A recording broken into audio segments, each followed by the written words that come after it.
ಸಹೋದ್ಯೋಗಿಗಳು, ವಿದ್ಯಾರ್ಥಿಗಳು ಹಾಗೂ ಪತ್ರಕರ್ತರು ಸಕ್ಸಸ್ಫುಲ್ ಆಗಿ ನಡೆಯಲಿ ಅಂತ ಹಾರೈಸಿಕೊಂಡು ನನ್ನ ಸ್ವಾಗತ ಭಾಷಣ ಮುಗಿಸ್ತೇನೆ.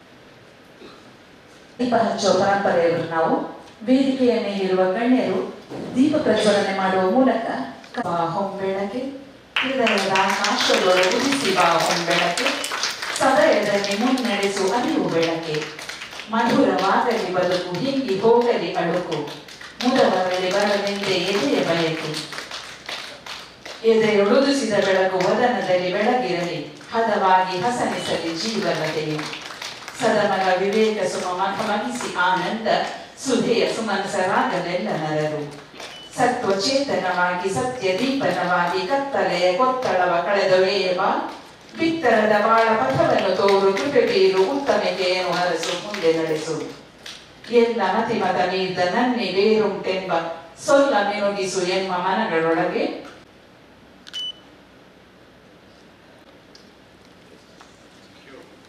ವೇದಿಕೆ ಮೇಲಿರುವ ಮಹನೀಯರೇ ಹಾಗೂ ಇಲ್ಲಿ ಈ ಪುಸ್ತಕ ಬಿಡುಗಡೆ ಸಮಾರಂಭಕ್ಕೆ ಬಂದಿರುವಂತಹ ಎಲ್ಲ ಮಹನೀಯರೇ, ನಾನು ಮೂಲತಃ ಕನ್ನಡ ಬರಹಗಾರನಲ್ಲ. ಉತ್ತಮ ಕನ್ನಡದಲ್ಲಿ ಮಾತಾಡಲಿಕ್ಕೂ ಸ್ವಲ್ಪ ಕಷ್ಟಪಡುವವರು. ಆದರೆ ನಮ್ಮ ಒಂದು ಹಂಬಲ ಏನು ಅಂತ ಹೇಳಿದ್ರೆ, ವೈದ್ಯರು ಮತ್ತು ಒಂದು ಕಲೆ ಯಾಕೆ ಗೊತ್ತಾಗಬಾರದು, ಈ ಒಂದು ವಿಷಯವನ್ನ ನೋಡಿದಾಗ ನಮಗೆ ಚಂದ್ರಕಲಾ ಮೇಡಮ್ ಅವರು ತುಂಬಾ ಸಮಯದಿಂದ ಪರಿಚಯ. ಅವರ ಪತಿಯಾಗಿರುವಂತಹ ಭಾವನಂದ ಅವರ ಒಂದು ಸಮಸ್ಯೆಗಳು ಬಂದಾಗ ನಾವು ಅವರು ಕೂತ್ಕೊಂಡು ಕೆಲವು ವಿಷಯಗಳನ್ನ ಹೀಗೆ ಚರ್ಚೆ ಮಾಡಿದ್ವಿ. ಅಲ್ಲಿಂದ ಹಾಗಾಗಿ ಬೇರೆ ಬೇರೆ ಕಾರಣಗಳಿಂದ ಅವರನ್ನ ಮೀಟ್ ಆಗ್ತಿದ್ವಿ, ಮಾತಾಡ್ತಿದ್ವಿ, ಕೆಲವು ಸಲಹೆಗಳನ್ನ ನಾವು ಪಡೆದುಕೊಳ್ತಾ ಇದ್ವಿ. ನಾವು ಜೀವನ ಮುಂದುವರಿತಾ ಹೋಗ್ತಾ ಇದ್ವಿ. ಆದರೆ ಇತ್ತೀಚೆಗೆ ಡಾಕ್ಟರ್ ವಾಮನಂದಾರವರು ದೇಹತ್ಯಾಗ ಮಾಡಿದಾಗ ಎರಡು ವಿಷಯಗಳು ಪ್ರಮುಖವಾಗಿ ನಮಗೆ ತಿಳಿದು ಬರುವುದು ಅಂತ ಹೇಳಿದ್ರೆ, ಅವರು ಒಬ್ಬ ಆರ್ಟಿನ ಅಂದ್ರೆ ಕಲೆಯ ಜೊತೆ ಸೇರಿಕೊಂಡು ಆದರೆ ವೈಜ್ಞಾನಿಕ ಚಿಂತನೆಗಳನ್ನು ನೋಡಿಕೊಂಡು ತಮ್ಮ ಪತಿಯ ದೇಹವನ್ನ ನಮ್ಮ ಆಸ್ಪತ್ರೆಗೆ ದೇಹದಾನವಾಗಿ ಕೊಟ್ಟಿದ್ದಾರೆ. ಇದು ಯಾವುದೇ ಅಪೇಕ್ಷೆ ಇಲ್ಲ. ಈ ದೇಹದಾನದ ಪ್ರಕ್ರಿಯೆಗೆ ನಾವು ಯೂಶ್ವಲಿ ತುಂಬಾ ಜನರ ಹತ್ರ ಈ ತರದ ರಿಕ್ವೆಸ್ಟ್ಗಳು ಬರ್ತವೆ, ನಾವು ದೇಹದಾನ ಮಾಡ್ತೀವಿ ಅಂತ ಹೇಳ್ಬೇಕು. ಆದ್ರೆ ಆ ವ್ಯಕ್ತಿಯ ಮರಣಾನಂತರ ಆ ದೇಹವನ್ನ ಹೀಗೆ ಇಲ್ಲಿಗೆ ದಾನ ಮಾಡಿದ್ದಾರೆ, ನಮಗೆ ಈಗ ತಿಳಿದು ಬಂದಿದೆ, ನೀವು ದೇಹವನ್ನ ನಮ್ಮ ವೈದ್ಯಕೀಯ ವಿದ್ಯಾರ್ಥಿಗಳ ಅವರ ಚಟುವಟಿಕೆ, ಕಲಿಯುವ ಚಟುವಟಿಕೆ ಒಂದು ಅಂಗವಾಗಿ ಅವರಿಗೆ ನಾವು ಎನಾಟಮಿಯಲ್ಲಿ ಫಿಸಿಯಾಲಜಿಯಲ್ಲಿ ಆ ದೇಹದ ಅಂಗರಚನೆಯನ್ನು ತಿಳಿದುಕೊಳ್ಳಿಕ್ಕೆ ನಾವು ಡಿಸೆಕ್ಷನ್ ಅಂತೇಳಿ ಮಾಡ್ತೀವಿ. ದೇಹ ರಚನೆಯನ್ನ ತಿಳಿದುಕೊಳ್ಳಿಕ್ಕೆ, ಸಂಶೋಧನೆಗೆ ಮಕ್ಕಳಿಗೆ ತಿಳಿದುಕೊಳ್ಳಲಿಕ್ಕೆ ಕೊಡ್ತೀರಾ ಅಂತ ಹೇಳಿ ಕೇಳಿದಾಗ ಮೋಸ್ಟ್ ಆಫ್ ದ ಟೈಮ್ ಹೆಚ್ಚಾಗಿ ಇವುಗಳು ಇಲ್ಲ, ಅವರಿದ್ದಾಗ ಹೇಳಿದ್ದು ಹೌದು, ಆದ್ರೆ ಈಗ ಮುಂದಿನ ವ್ಯವಹಾರಗಳನ್ನ ನಾವು ಮುಂದುವರಿಸಬಹುದು, ಆಗುವುದಿಲ್ಲ ಅಂತೇಳಿ ನಮ್ಮನ್ನ ನಿರಾಕರಿಸಿ ಕಳಿಸ್ತಾರೆ. ಇದು ಯಾವತ್ತೂ ಬಲಾತ್ಕಾರದ ವಿಚಾರ ಅಲ್ಲ, ಮನೆಯವರು ಒಪ್ಪಿಕೊಟ್ಟಾಗ ನಾವು ಮಾಡುವಂಥದ್ದು ಹೌದು. ಆದ್ರೆ ಇಲ್ಲಿ ಅವರ ಈ ದೇಹತ್ಯಾಗದ ನಂತರ ಅಲ್ಲಿ ನಡೆದಿರುವಂತಹ ಬೆಳವಣಿಗೆಗಳನ್ನ ಕಂಡ್ರೆ ಮೇಡಮ್ ಅವರು ಇಲ್ಲ, ನನ್ನ ಗಂಡ ಹೀಗೆ ಹೇಳಿದ್ದಾರೆ, ಇದು ಈ ರೀತಿಯಲ್ಲಿ ಆಗಬೇಕು. ಅವರ ಪರಿಚಯಸ್ಥರು, ಊರಿನವರು, ಅವರ ಸಂಬಂಧಿಕರು ಇಲ್ಲ, ನಾವು ಸಂಪ್ರದಾಯದ ಪ್ರಕಾರ ಮುಂದುವರಿಯೋಣ, ಆಸ್ಪತ್ರೆಗೆ ಕೊಡಬೇಕು ಅನ್ನುವಂಥ ಅವಶ್ಯಕತೆ ಇಲ್ಲ ಅಂತ ಹೇಳಿ ಅವರನ್ನು ಮನವರಿಕೆ ಮಾಡಲು ಪ್ರಯತ್ನಿಸಿದ್ರು. ಮೇಡಮ್ ತೆಗೆದುಕೊಂಡಿರುವಂತ ಏನು ನಿಲುವಿದೆಯಲ್ಲ, ಆ ನಿಲುವಿನಿಂದಾಗಿ ನಮಗೆ ಈ ನಮ್ಮ ಆಸ್ಪತ್ರೆಗೆ, ವೈದ್ಯಕೀಯ ವಿದ್ಯಾರ್ಥಿಗಳಿಗೆ ಈ ದೇಹದಾನದ ಮೂಲಕ ನಮಗೆ ಸಂಶೋಧನೆಗೆ ಒಂದು ಸಲಕರಣೆ ಸಿಕ್ಕಿದಾಗ ಆಗಿದೆ. ಇಲ್ಲಿ ಎರಡು ಮುಖ್ಯ. ಒಂದು, ಅವರಿಬ್ಬರು ಗಂಡ ಹೆಂಡತಿ ಸೇರಿಕೊಂಡು ನಾನು ದೇಹದಾನ ಮಾಡಬೇಕು ಅನ್ನುವಂತ ತೆಗೆದುಕೊಂಡಿರುವಂತಹ ಒಂದು ನೆಲವು ಅದು ದೊಡ್ಡದು. ಎರಡನೇದು, ಅದನ್ನ ಈಗ ಇಲ್ಲಿಂದ ನಾನು ಪಾಲನೆ ಮಾಡಬೇಕು ಅಂತೇಳಿ ಎಲ್ಲರ ಎದುರು ಆ ನಿಲುವನ್ನ ನಿಲ್ಲಿಸಿ ಅದನ್ನು ಮಾಡಿಸಿಕೊಟ್ಟಿರುವಂಥದ್ದು ಇನ್ನೊಂದು ದೊಡ್ಡ ವಿಷಯ. ಇದು ಎರಡನ್ನೂ ನಾವು ಅಬ್ಸರ್ವ್ ಮಾಡಬೇಕಾಗ್ತದೆ, ನಾವು ನೋಡ್ಕೊಳ್ಬೇಕಾಗ್ತದೆ. ಯಾಕಂತ ಹೇಳಿದ್ರೆ ಇನ್ನೊಬ್ರು ಮಾಡಿದ್ದನ್ನ ನಾವು ಮುಂದುವರಿಬೇಕು ಇಲ್ಲ ಅನ್ನುವಂತ ಒಂದು ಜನತೆ ಅಭಿಪ್ರಾಯವನ್ನ ಎದುರಿಸಿ ನಿಂತು ನಮಗೆ ಕೊಟ್ಟಿರುವಂತದ್ದು ಅವರ ಒಂದು ಸಾತ್ವಿಕವಾದ ದೃಢ ನಿರ್ಧಾರ. ಈ ದೃಢ ನಿರ್ಧಾರವನ್ನ ನಾವು ಚಂದ್ರಕಲಾ ಮೇಡಮ್ ಅವರ ಜೀವನವನ್ನ ನೋಡಿದ್ರೆ ಗೊತ್ತಾಗ್ತದೆ. ಅವರ ಜೀವನದಲ್ಲಿ ಒಬ್ಬರು ಅಧ್ಯಾಪಕಿಯಾಗಿ, ಒಂದು ಶಾಲೆಯ ಹೆಡ್ ಮಾಸ್ಟರ್ ಆಗಿ, ಹಲವು ಸಂಘಟನೆಗಳ ಕಾರ್ಯಕರ್ತೆಯಾಗಿ, ಅದರ ಸಂಘಟನೆಯಲ್ಲಿ ತೊಡಗಿಕೊಂಡು ಸ್ಥಾಪಿಸಿ ಬೆಳೆಸಿ ಅಧ್ಯಕ್ಷರಾಗಿ ಮುಂದುವರಿಸಿಕೊಂಡು ಬಂದವರು. ಅವರ ನಿಲುವುಗಳು ಯಾವತ್ತೂ ಅಚಲವಾಗಿತ್ತು. ಇದನ್ನ ಅವರ ಸಂಪರ್ಕದಲ್ಲಿದ್ದವರಿಗೆ ಗೊತ್ತು. ಒಬ್ಬರು ಒಂದು ಯಾವುದೇ ಹೆಣ್ಣಿಗೆ ಅಥವಾ ಸಮಾಜದಲ್ಲಿ ಹೆಣ್ಣಿಗೆ ಆಗ್ತಾ ಇರುವಂತಹ ಸಮಸ್ಯೆಗಳು, ಅದರ ಒಳನೋಟ ಮತ್ತು ಅದನ್ನು ಸರಿಪಡಿಸುವಂತಹ ರೀತಿಗೆ ಅವರು ಕೊಡುವಂತಹ ಒಂದು ಕರೆ, ಅದರಲ್ಲಿ ಆ ನಿಲುವುಗಳು, ಅದನ್ನ ಅವಲೋಕನ ಮಾಡಿ ಅದರಲ್ಲಿರುವಂತಹ ಹುಡುಕುಗಳನ್ನ ಹುಡುಕಿ ಇದು ಈ ರೀತಿಯಲ್ಲಿ ಇದ್ದಿರ್ಬೋದು ಅಂತ ಹೇಳುವಂತಹ ಒಂದು ವ್ಯಕ್ತಿತ್ವ ಇದೆಯಲ್ಲ, ಅದು ಚಂದ್ರಕಲಾನಂದ ಅವರು. ಎರಡನೇದ್ದು, ಅವರೊಬ್ಬ ಸರಳ ವ್ಯಕ್ತಿ ಹಾಗೂ ಅಪ್ರೋಚಬಲ್. ನೀವು ಎಲ್ಲೇ ಸಿಕ್ಕಿ ಅವರನ್ನ ದಾರಿಯಲ್ಲಿ ಬೇಕಾದ್ರೆ ಮಾತಾಡ್ಬೋದು, ಅದು ಅವರ ಶಿಷ್ಯರದ್ದು ಒಪ್ಪಿಕೊಳ್ತಾರೆ. ಮೇಡಮ್ ಅವರು ದಾರಿ ಸಿಕ್ಕಿದ್ರೆ ಮಾತಾಡಿ, ನಿಂತು ಮಾತಾಡಿ, 5 ನಿಮಿಷ ಮಾತಾಡಿ ಹೋಗ್ತಾರೆ. ಅವರು ಯಾರಿಗೂ ಸಿಗ್ತಾರೆ. ಹೆಮ್ಮೆ, ಘನಸ್ಥಿಕೆ, ನನ್ನನ್ನು ಹೀಗೆ ಮಾಡಬೇಕು, ಹೀಗೆ ಕರಿಬೇಕು, ಇದೇ ರೀತಿಯಲ್ಲಿ ಇರಬೇಕು ಅನ್ನುವಂಥದ್ದು ಇಷ್ಟು ವರ್ಷಗಳ ಅನುಭವದಿಂದ ಮತ್ತು ಪುಸ್ತಕಗಳು, ಅವರ ಆಕಾರಗಳನ್ನು ನೋಡಿದ್ರೆ, ಅವರ ಸಾಹಿತ್ಯದ ಶ್ರೀಮಂತಿಕೆಯನ್ನು ಗಮನಿಸಿದ್ರೆ ಅವರು ಇಷ್ಟು ಸಿಂಪಲ್ ಆಗಿರ್ಬೇಕಾದ ಅವಶ್ಯಕತೆ ಇರಲಿಲ್ಲ. ಆದ್ರೆ ಅವರ ದೊಡ್ಡಸ್ತಿಕೆ ಅದು ಅವರ ಸರಳ ಜೀವನ ಶೈಲಿ, ಮತ್ತು ಅದರಲ್ಲಿ ಯಾವುದೇ ಒಂದು ರೀತಿಯ ಕುಟ್ಟಿಲ್ಲ.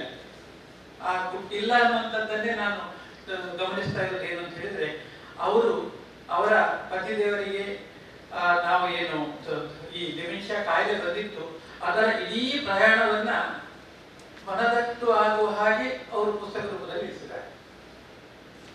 ಆ ಪುಸ್ತಕದಲ್ಲಿ ಒಂದು ಭಾಗದಲ್ಲಿರುವಂತದ್ದು ಅವರ ಜೀವನ ಚರಿತ್ರೆ, ಆ ಕಾಯಿಲೆ, ಅವರ ಹಸ್ಬೆಂಡ್, ಅವರ ಗಂಡ ಮತ್ತು ಅವರು ಅದನ್ನ ಯಾವ ರೀತಿಯಲ್ಲಿ ಅದನ್ನ ಹೊಂದಾಣಿಸಿಕೊಂಡು ಹೋಗಿದ್ದಾರೆ, ಯಾವ ಸಮಸ್ಯೆಗಳು ಬಂತು, ಸಮಸ್ಯೆಗಳನ್ನು ಯಾವ ರೀತಿಯಲ್ಲಿ ನಿವಾರಣೆ ಮಾಡ್ಲಿಕ್ಕಾಯ್ತು, ಅದರ ಜೊತೆ ಈ ಸಂಘರ್ಷ ಹೇಗೆ ನಡೆಯಿತು ಅನ್ನುವಂಥದ್ದನ್ನ ನಮಗೆ ಮನದಟ್ಟ ಆಗುವಾಗ ಹೇಳ್ತಾರೆ. ಮನದಟ್ಟು ಅಂತ ಹೇಳಿದ್ರೆ ಅದರ 2 ಪಾರ್ಟ್ ಇದೆ. ಒಂದು ಸೈನ್ಸ್, ಅಂದ್ರೆ ವೈಜ್ಞಾನಿಕವಾಗಿ ಈ ಮಲೆಬೆಳಿತನ ಅಂದ್ರೆ ಏನು, ಅದು ಯಾವ ರೀತಿಯಲ್ಲಿ ಬೆಳೆಯುತ್ತದೆ, ಅದಕ್ಕೆ ವೈಜ್ಞಾನಿಕವಾದ ಕಾರಣಗಳೇನು, ಮನುಷ್ಯ ಯಾಕೆ ಆ ಹಂತದಲ್ಲಿ ಈ ರೀತಿಯಲ್ಲಿ ವರ್ತಿಸ್ತಾನೆ ಅನ್ನುವಂಥದ್ದನ್ನ ತುಂಬಾ ಚೆನ್ನಾಗಿ ಒಂದು ಭಾಗದಲ್ಲಿ ಹೇಳಿದ್ರೆ, ಇನ್ನೊಂದು ಆ ವರ್ತನೆಗಳು ಬಂದಾಗ ನಾವೊಬ್ಬ ಕ್ಯಾರ್ಟೇಕರ್ ಆಗಿ, ಅವರ ಜೊತೆಯಲ್ಲಿದ್ದವನಾಗಿ, ಅವರ ಸಂಗಾತಿಯಾಗಿ ಅದನ್ನ ಯಾವ ರೀತಿಯಲ್ಲಿ ನಮ್ಮ ಮನಸ್ಸಿನಲ್ಲಿ ಅದು ಕಂಡು ಬರ್ತದೆ, ಅದಕ್ಕೆ ಯಾವ ರೀತಿಯಲ್ಲಿ ನಾವು ರಿಯಾಕ್ಟ್ ಮಾಡ್ತೀವಿ, ಆ ಮನುಷ್ಯ ಯಾಕೆ ಹಾಗೆ ಮಾಡ್ತಾನೆ ಅನ್ನುವಂಥದ್ದನ್ನ ಅರಿತುಕೊಳ್ಳುವ ಪ್ರಯತ್ನವನ್ನು ಮಾಡ್ತಾನೆ. ಈ 2 ಅಂಶಗಳನ್ನ ಆ ಪುಸ್ತಕದಲ್ಲಿ ಕಂಡಾಗ ನನಗೆ ಅನಿಸಿತ್ತು, ಇದು ವಿಜ್ಞಾನವೂ ಹೌದು, ಅದ್ರ ಜೊತೆ ಸಾಹಿತ್ಯವೂ ಹೌದು. ಇದನ್ನ ಒಬ್ಬ ವ್ಯಕ್ತಿಗೆ ಕೊಟ್ರೆ ಅದನ್ನ ಅವನು ಓದಿದಾಗ ಅವನಿಗೆ ಒಂದು ಕಡೆಯಲ್ಲಿ ಮನೋರಂಜನೆಯಾಗಿಯೋ ಮನಸ್ಸಿಗೆ ಒಂದು ಖುಷಿ ಕೊಡುವಂತಹ ಒಂದು ಬರವಣಿಗೆ ಇದರಲ್ಲಿ ಇದೆ ಅಂತ ಹೇಳಿ, ಆದ್ರೆ ಇನ್ನೊಂದು ಕಡೆಯಲ್ಲಿ ಆ ವೈಜ್ಞಾನಿಕವಾದ ಮರೆಗುಳಿತನದ ಬಗ್ಗೆ ಇರುವಂತಹ ಅರಿವು ಆ ಮನುಷ್ಯನಿಗೆ ಹೆಚ್ಚಾಗ್ತದೆ. ಈ ಮರೆಗುಳಿತನ, ಅಲ್ಝೀಮರ್ಸ್ ಡಿಮೆನ್ಷಿಯಾ ಅಂತ ಹೇಳಿ ಏನ್ ಹೇಳ್ತೀವೋ, ಅದು ಈಗ ಪ್ರತಿಯೊಂದು ಮನೆಯಲ್ಲಿ ಒಬ್ಬ ವ್ಯಕ್ತಿಗೆ ಇದೆ. ನಾವು ಒಂದು ದಿವಸ ಒಂದು ಒಪಿಡಿಯಲ್ಲಿ ಕುತ್ಕೊಂಡ್ರೆ ನಮ್ಗೆ ಸಿಕ್ಕಿರುವಂತಹ ದಿನನಿತ್ಯ ನೋಡುವ ಪೇಷಂಟ್ ಅಲ್ಲಿ ಒಂದು 30% ಜನ ಒಂದಲ್ಲ ಒಂದು ರೀತಿಯಲ್ಲಿ ಡಿಮೆನ್ಷಿಯಾದಿಂದ ಆಗ್ತಾ ಇರುವಂತಹ ಸಮಸ್ಯೆಗಳಿಂದ ಬಾಧಿತನಾಗಿ ಬಂದಿರ್ತಾರೆ. ಹಿಂದೆ ಯಾವತ್ತೋ ನೋಡ್ತಾ ಇದ್ದದ್ದು ಇದು ಪ್ರತಿನಿತ್ಯದ ವಿಷಯ ಆಗಿದೆ. ನಾವು ಹೇಳಿದ್ದನ್ನೇ ಹೇಳ್ತೀವಿ ಅನ್ನೋ ರೀತಿಗೆ ನಾವು ಬಂದ್ಬಿಟ್ಟಿದ್ದೇವೆ. ಯಾಕಂದ್ರೆ ಒಂದೊಂದು ದಿವಸ 1, 2, 3, 4, 5, 6 ಎಲ್ಲರೂ ಡಿಮೆನ್ಷಿಯಾಗೆ ಸಂಬಂಧಪಟ್ಟ ವಿಷಯಗಳೆಲ್ಲ ಬಂದಿರುವ. ಸೊ ಅಷ್ಟು ಹತ್ತಿರದಲ್ಲಿರುವಾಗ ಎಲ್ಲರಿಗೂ ತಿಳುವಳಿಕೆ ಹೇಳಬೇಕಾದ್ದು ನಮ್ಮ ಧರ್ಮ. ಎಲ್ಲಿಯೋ ಒಂದು ಸಣ್ಣದೊಂದು ಡಿಮೆನ್ಷಿಯಾದ ಬಗ್ಗೆ ಒಂದು ಕರಪತ್ರವನ್ನು ಕೊಟ್ಟರೆ ಅಥವಾ ಒಂದು ಲೀಫ್ಲೆಟ್ ಅನ್ನು ಕೊಟ್ಟರೆ ಅದನ್ನು ಅಲ್ಲಿಯ ಪಕ್ಕದಲ್ಲಿ ಹೊರಗೋಗುವಾಗ ಬಿದ್ದಿರ್ತದೆ. ಅದಕ್ಕೆ ಕೊಡುವಂತ ವ್ಯಾಲ್ಯೂ ಅಷ್ಟೇ. ಮನೆಯವರು ಇದ್ದೆ ನಾವು ಎಲ್ಲಿಯೋ ಒಂದು ಭಾಷಣದಲ್ಲಿಯೋ ಒಂದು ಅರಿವಿನ ಕಾರ್ಯಕ್ರಮ, ಅರಿವು ಮೂಡಿಸುವ ಕಾರ್ಯಕ್ರಮದಲ್ಲಿ ಹೇಳಿದ್ರೆ ಅದು ಆ ಸೀಟಿನ ಮೇಲೆ ಇರ್ತದೆ ಹೊತ್ತು ಅದನ್ನು ಮನೆ ತೆಗೆದುಕೊಂಡು ಹೋಗುವುದಿಲ್ಲ. ಆ ವಿಷಯವನ್ನ ನೋಡಿದಾಗ ನನ್ಗೆ ಅನಿಸಿತ್ತು, ಇದನ್ನ ಪುಸ್ತಕ ರೂಪದಲ್ಲಿ ಒಂದು ವೇಳೆ ನಾವೇ ಇದನ್ನ ಪ್ರಕಟಿಸಲಿಕ್ಕೆ ಸಾಧ್ಯ ಆದರೆ ಉತ್ತಮ ಇತ್ತು. ನಮ್ಮ ಒಬ್ಬ ವೈದ್ಯನಾಗಿ, ನಮ್ಮ ವೈದ್ಯಕೀಯ ವೃತ್ತಿಯಾಗಿ ನಮ್ಮ ಈ ನಿತ್ಯ ವಿಶ್ವವಿದ್ಯಾಲಯದ ಒಂದು ಪ್ರಾತಿನಿಧಿಕವಾಗಿ ಒಂದು ಒಳ್ಳೆಯ ಪುಸ್ತಕ ಜನಮಾನಸಕ್ಕೆ ಸೇರುವಂತದ್ದು, ಅವರಿಗೆ ಅರ್ಥಪಡಿಸುವಂತದ್ದು, ಮತ್ತೆ ಈ ದೊಡ್ಡ ಒಂದು ಸಾಮೂಹಿಕವಾಗಿ ಕಂಡುಬರ್ತಾ ಇರುವಂತಹ ಮರೆಗುಳಿತನದ ಕಾಯಿಲೆಯ ಬಗ್ಗೆ ಒಂದು ಅರಿವು ಮೂಡಿಸುವ ಕೆಲಸ ಆಗ್ತದೆ ಅನ್ನುವಂತ ಒಂದು ಮನಸ್ಸಿಗೆ ಒಂದು ವಿಚಾರ ಬಂತು. ಆ ವಿಚಾರವನ್ನ ನಾನು ನನ್ನ ವೈಶಾಖರಾಗಿರುವಂತಹ ಉಳಿತಾಯ ಸರಸ್ವತಿ ಸಾಗೀತಾ ಮೇಡಮ್ ಅವರನ್ನು ಕರ್ಕೊಂಡೋಗಿ ಮಾತಾಡಿಸಿದಾಗ ಅವರು ತಕ್ಷಣಕ್ಕೆ ಒಪ್ಪಿಗೆ ಸೂಚಿ ಇದರ ಕಾರ್ಯಕಾರಣಗಳನ್ನ ಸಂಬಂಧಿಸಿ ಕೇಳಿ ಪಡ್ಕೊಂಡು ಅದನ್ನ ಮುಂದುವರಿಸಿ ಅದನ್ನ ಎಲ್ಲ ರೀತಿಯಲ್ಲಿ ಅದಕ್ಕೆ ಬೇಕಾಗಿರುವಂತಹ ಏನು ಫೈನಾನ್ಷಿಯಲ್ ಏಡ್ ಆಗಲಿ ಮುದ್ರಣ ಆಗಲಿ ಎಲ್ಲವನ್ನ ತಂಡದಲ್ಲಿ ನಡೆಸಿಕೊಟ್ಟಿರುವಂತವರು ನಮ್ಮ ವೈಸ್ ಚಾನ್ಸಲರ್ ಆಫೀಸ್ ಇದೆ. ಅದು ಯಾವುದೇ ರೀತಿಯಲ್ಲಿ ನೋಡಿದ್ರು ನಮ್ಮ ಯೂನಿವರ್ಸಿಟಿಯಿಂದ ಬಂದಿರುವಂತ one and only unique book ಬಂದಿರುವಂತ ಎರಡು ರೀತಿಯಲ್ಲಿ ಒಂದು ಸಾಹಿತ್ಯವಾಗಿಯೂ ಚೆನ್ನಾಗಿದೆ, ಇನ್ನೊಂದು ಅದನ್ನು ವೈದ್ಯಕೀಯ ಬರಹವಾಗಿಯೂ ಚೆನ್ನಾಗಿದೆ ಅನ್ನುವ ರೀತಿಯಲ್ಲಿ ಇದನ್ನು ಒಪ್ಪಿಕೊಂಡು ಇದನ್ನು ಸ್ವೀಕಾರ ಮಾಡಿ ನಮಗೆ ಪಬ್ಲಿಕೇಶನ್ ಮಾಡಿ ಕೊಟ್ಟಿದ್ದಾರೆ.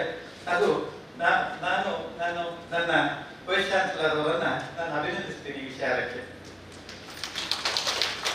ಇನ್ನು ಚಂದ್ರಕಲಾನಂದ ಅವರವರ ಬಗ್ಗೆ ಒಂದು ಇಂಟ್ರಡಕ್ಷನ್ ಕೊಡಿ ಅಂತೇಳಿ ಹೇಳಿದ್ದಾರೆ. ಅವರು ಮೇಡಮ್ ಹತ್ರ ಕೇಳಿಬಿಟ್ಟು ನನಗೆ 4 ಲೈನ್ ಕಳಿಸ್ಕೊಟ್ಟಿದ್ದಾರೆ, ಬರೀ 4 ಲೈನ್. ಆದ್ರೆ ಅವರನ್ನು 4 ಲೈನ್ ಅಂತ ಹೇಳಲಿಕ್ಕೆ ಆಗುದಿಲ್ಲ. ಅವರು ಮಂಗಳೂರಿನಲ್ಲೇ ಹುಟ್ಟಿ ಬೆಳೆದವರು. ಹಲೋ ಮ್ಯಾಮ್, ಮಂಗಳೂರಿನಲ್ಲಿ ಯಾವ ಬೀದಿಯಲ್ಲಿ ಎಷ್ಟು ಯಾವ ಕಟ್ಟಡಗಳು ಯಾವತ್ತಿದೆ, ಎಷ್ಟು ಬೆಳೆದಿದೆ, ಏನೆಲ್ಲ ಮಾರ್ಪಾಡುಗಳಾಗಿದೆ ಅಂತ ಹೇಳಿ ನಿಮಗೆ ಮಂಗಳೂರಿನವರ ಒರಿಜಿನಲ್ ಆಗಿ ಸಿಗ್ಬೇಕು ಅಂತ ಹೇಳಿದ್ರೆ ಮೇಡಮ್ ಹೇಳ್ತಾರೆ. ಅವರಿಗೆ ಅದರ ಬಗ್ಗೆ ಆಸಕ್ತಿ ಇದೆ, ಅದರ ಇತಿಹಾಸವೂ ಗೊತ್ತಿದೆ. ಆದ್ರಿಂದ ನಾವೆಲ್ಲ ಮಂಗಳೂರಿಗೆ ಹೊರಗಿನಿಂದ ಬಂದವರು, ಇಲ್ಲಿನ ನಂತರದ್ದು ಗೊತ್ತು. ಆದ್ರೆ ಮೇಡಮ್ ಅವರಿಗೆ ಇಲ್ಲಿನವರ ಕಥೆ ಎರಡೂ ಗೊತ್ತು. ಮಂಗಳೂರಿನ ವಿಜಯಲ್ಲಿ ಹುಟ್ಟಿ ಬೆಳೆದವರು, ಹೆಚ್ಚಿನ ವಿದ್ಯಾಭ್ಯಾಸವನ್ನ ಮಂಗಳೂರಿನಲ್ಲಿ ಮಾಡಿದವರು. ಎಲ್ಲೇ ಒಂದ್ ಕಡೆ ಅಲ್ಯೂಮಿನಸ್ ಮೀಟ್ ಇದನ್ನು ಓದ್ತಾ ಇದ್ದೆ, ಮಂಗಳೂರು ವಿಶ್ವವಿದ್ಯಾಲಯದ ಗೆಲುವಿನದ್ದು ಬಂದಿರುವಂತದ್ದು ಓದ್ತಾ ಇದೆ. ಅದನ್ನು ನೋಡಿದಾಗ ಹೆಚ್ಚಿನ ವಿದ್ಯಾಭ್ಯಾಸವನ್ನ ಇವರು ಮಂಗಳೂರಿನಲ್ಲಿ ಮಾಡಿದವರು. ಮುಂದಕ್ಕೆ ಮಂಗಳೂರಲ್ಲಿ ಗಣಪತಿ ಹೈಸ್ಕೂಲ್ ಅನ್ನುವಂಥದ್ದು ಒಂದು ದೊಡ್ಡ ಹೆಸರು, ಪುರಾತನವಾಗಿರುವಂತಹ ಒಂದು ಹೈಸ್ಕೂಲ್. 100 ವರ್ಷಗಳ ಇತಿಹಾಸ ಇದೆ, 150 ವರ್ಷಗಳ ಇತಿಹಾಸ ಇದೆ. ಆ ಶಾಲೆಯಲ್ಲಿ ಅಧ್ಯಾಪಕಿಯಾಗಿ ಮತ್ತೆ ಅದರ ಪ್ರಾಂಶುಪಾಲೆಯಾಗಿ ರಿಟೈರ್ಡ್ ಆದವರು. ಅದಾದ್ಮೇಲೆ ಅವರ ಹಾಬೀಸ್ ಅಂತೇಳಿ ಹೇಳ್ತೀವಿ ನಾವು, ಅವರ ಏನು ಚಟುವಟಿಕೆಗಳಿದೆ ಅದನ್ನು ನೋಡಿದ್ರೆ ದಕ್ಷಿಣ ಕನ್ನಡ ಪದವಿ ಪೂರ್ವ ಕಾಲೇಜುಗಳ ಪ್ರಾಂಶುಪಾಲರ ಸಂಘದ ಅಧ್ಯಕ್ಷನಾಗಿ ಕೆಲಸ ಮಾಡಿದ್ದಾರೆ. ಶಿಕ್ಷಕರ ಕ್ರೆಡಿಟ್ ಕೋಆಪರೇಟಿವ್ ಸೊಸೈಟಿಯ ನಿರ್ದೇಶಕರಾಗಿ, ಕನ್ನಡ ಅಭಿವೃದ್ಧಿ ಪ್ರಾಧಿಕಾರದ ದಕ್ಷಿಣ ಕನ್ನಡ ಜಿಲ್ಲಾ ಜಾಗೃತಿ ಸಮಿತಿಯ ಸದಸ್ಯರಾಗಿ ಸೇವೆ ಸಲ್ಲಿಸಿರುತ್ತಾರೆ. ಮಂಗಳೂರು ವಿಶ್ವವಿದ್ಯಾಲಯದ ಕನಕದಾಸ ಅಧ್ಯಯನ ಪೀಠದ ದಕ್ಷಿಣ ಕನ್ನಡ ಜಿಲ್ಲಾ ನಗರ ಗ್ರಂಥಾಲಯ ಸಲಹಾ ಸಮಿತಿಯ ಸದಸ್ಯತ್ವ ಗೌರವವೂ ಸಹ ಇವರಿಗೆ ಸಂದಿದೆ. ಚಂದ್ರಕಲಾನಂದವರವರು ಸಾಹಿತ್ಯ, ಶಿಕ್ಷಣ ಮತ್ತು ಸಾಂಸ್ಕೃತಿಕ ನೆಲೆಗಳ ವಿಚಾರ ಸಂಕಿರಣಗಳಲ್ಲಿ ಕಮ್ಮಟಗಳಲ್ಲಿ ಭಾಗಿಯಾಗಿದ್ದಾರೆ. ಇವರ ಕತೆ, ಕವನ, ಜೀವನ ಚರಿತ್ರೆ, ಪ್ರಬಂಧ, ಅಂಕಣ ಸ್ವರೂಪಗಳು ಮತ್ತು ಬೆಳಿಗ್ಗಿನ ಆಕಾಶವಾಣಿಯಲ್ಲಿ ಬರುವಂತಹ ಚಿಂತನ ಕಾರ್ಯಕ್ರಮದಲ್ಲಿ ಇವರು ಒಬ್ಬರು ಮೇಜರ್ ಕಾಂಟ್ರಿಬ್ಯೂಟರ್ ಆಗಿ ನಮಗೆ ಕಾಣಿಸಿಕೊಳ್ತಾರೆ. ಇವರು ಅನುವಾದಿಸಿರುವ ಜಾನಕಿ ಬ್ರಹ್ಮಾವರ ಇವರ ತುಳು ಕಾದಂಬರಿಯ ಅನುವಾದಿತ ಕೃತಿ ಯಾರಿಗೆ ಯಾರುಂಟು ಕಾದಂಬರಿಯು ಮಂಗಳೂರು ವಿಶ್ವವಿದ್ಯಾಲಯದ ಪದವಿಯ ಐಚ್ಛಿಕ ಕನ್ನಡ ವಿದ್ಯಾರ್ಥಿಗಳಿಗೆ ಪಠ್ಯಪುಸ್ತಕವಾಗಿ ಆಯ್ಕೆಯಾಗಿತ್ತು.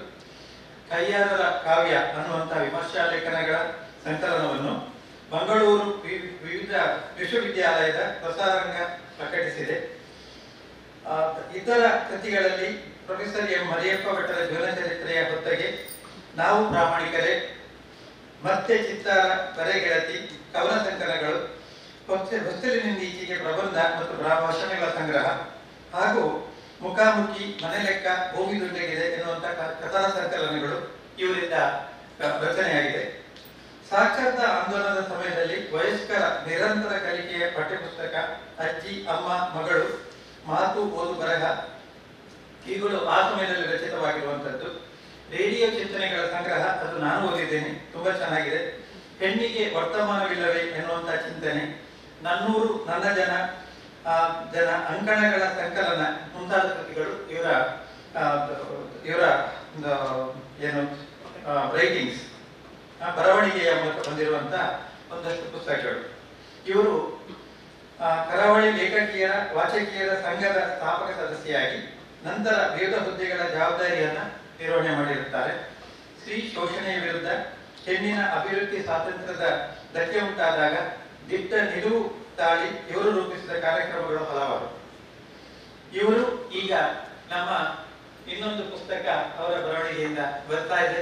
ಅದನ್ನು ಇವರ ಪರಿಚಯದ ಜೊತೆ ಸೇರಿಸಿಕೊಳ್ಳಿಕ್ಕೆ, ಅದರ ಜೊತೆ ನಾವು ಸೇರ್ಕೊಳ್ತೀವಿ ಅಲ್ವಾ, ಸೇರಿಕೊಳ್ಳಿಕ್ಕೆ ನಾವು ಇಷ್ಟಪಟ್ಟು ಈ ಕಾರ್ಯಕ್ರಮಕ್ಕೆ ಬಂದಿರುವ ನಿಮಗೆ ಮತ್ತೆ ಇದನ್ನ ಪ್ರಕಟಿಸಲಿಕ್ಕೆ ಅವಕಾಶ ಕೊಟ್ಟಿರುವಂತಹ ನಿಮಗೆ ನಾನು ಧನ್ಯವಾದಗಳನ್ನು ಹೇಳ್ಕೊಂಡು ಅವಕಾಶಕ್ಕಾಗಿ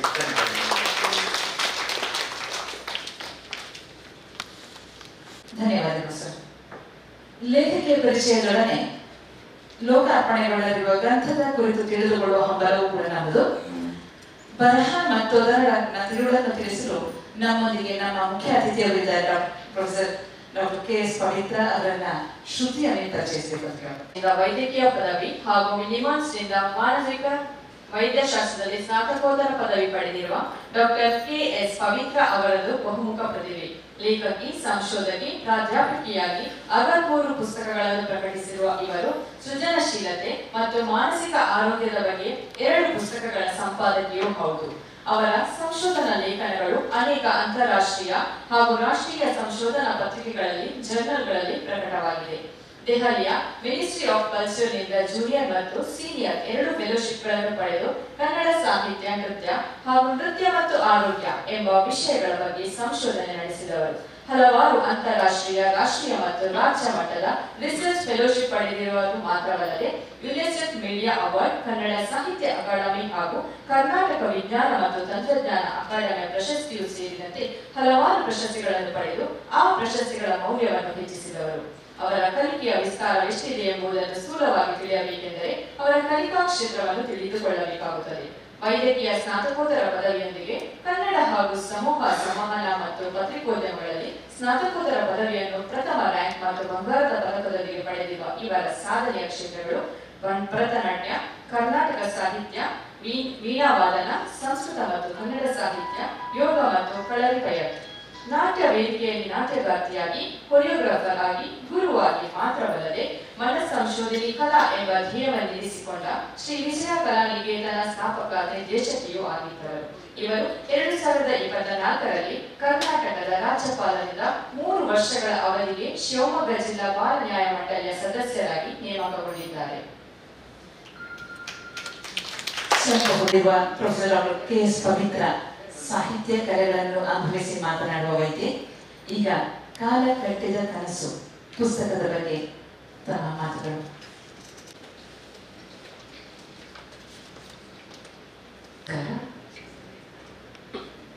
ಚಂದ್ರಕಲಾ ನಂದವರ್ ಮೇಡಮ್ ಅವರ ಬಗ್ಗೆ ಈಗಾಗಲೇ ಶ್ರೀನಿವಾಸ್ ಭಟ್ ಸರ್ ಹೇಳಿದ್ದಾರೆ. ಅವರ ಪುಸ್ತಕದ ಬಗ್ಗೆ ಎಲ್ಲವನ್ನೂ ಹೇಳೋದು ನನ್ನ ಉದ್ದೇಶ ಅಲ್ಲ. ಯಾಕಂದರೆ ನೀವೆಲ್ಲರೂ ಆ ಪುಸ್ತಕವನ್ನು ಓದುಗರಾಗಿ ಓದಬೇಕು, ಕುತೂಹಲದಿಂದ ಓದಬೇಕು. ಯಾವುದೇ ಒಂದು ಕಾದಂಬರಿಯನ್ನು ಓದಬೇಕಾದ್ರೆ, ಕಥೆಯನ್ನು ಓದಬೇಕಾದ್ರೆ ನಮಗೆ ಗೊತ್ತಿಲ್ಲದೇನೆ ಅದರಲ್ಲಿ ಏನಿದೆ ಅಂತ ಗೊತ್ತಿಲ್ಲದೇನೆ ನಾವು ಓದುವಂತಹ ಸುಖ ಏನಿದೆ ಅದನ್ನು ನಾನು ನಿಮ್ಮಿಂದ ಕಸ್ಕೊಳ್ಬೋದು ಅನ್ನುವಂತಹ ಅರಿವನ್ನು ಪ್ರಜ್ಞೆಯಲ್ಲಿ ಇಟ್ಟುಕೊಂಡು ಯಾಕೆ ಈ ರೀತಿಯ ಪುಸ್ತಕಗಳು ಬೇಕು, ಈ ರೀತಿಯ ಪುಸ್ತಕಗಳು ವೈದ್ಯಕೀಯ ಕ್ಷೇತ್ರದ ದೃಷ್ಟಿಯಿಂದ ಮತ್ತು ಈಗಾಗಲೇ ನಾನು ಮಾತನಾಡಿದಂತಹ ಒಂದು ತುಂಬ ವಿಸ್ತೃತವಾದಂತಹ ವಿಷಯ ಏನಂದರೆ ಹೇಗೆ ಕಲೆ, ಸಾಹಿತ್ಯ ಮತ್ತು ಆರೋಗ್ಯದ ಜಗತ್ತು ಪರಸ್ಪರ ಕೊಡುಕೊಳ್ಳುವಿಕೆಯನ್ನು ಮಾಡಬೇಕು ಅನ್ನೋದಕ್ಕೆ ಒಂದು ನಿದರ್ಶನವಾಗಿ ಈ ಪುಸ್ತಕ ಅನ್ನೋದನ್ನು ನಿಮ್ಮೆಲ್ಲರ ಗಮನಕ್ಕೆ ತರಿಸ್ತಾ ಒಂದು ಕೆಲವು ಮಾತುಗಳನ್ನು, ಕೆಲವು ಅಭಿಪ್ರಾಯಗಳನ್ನು ನಾನು ಇಲ್ಲಿ ಹಂಚ್ಕೊಳ್ತೀನಿ.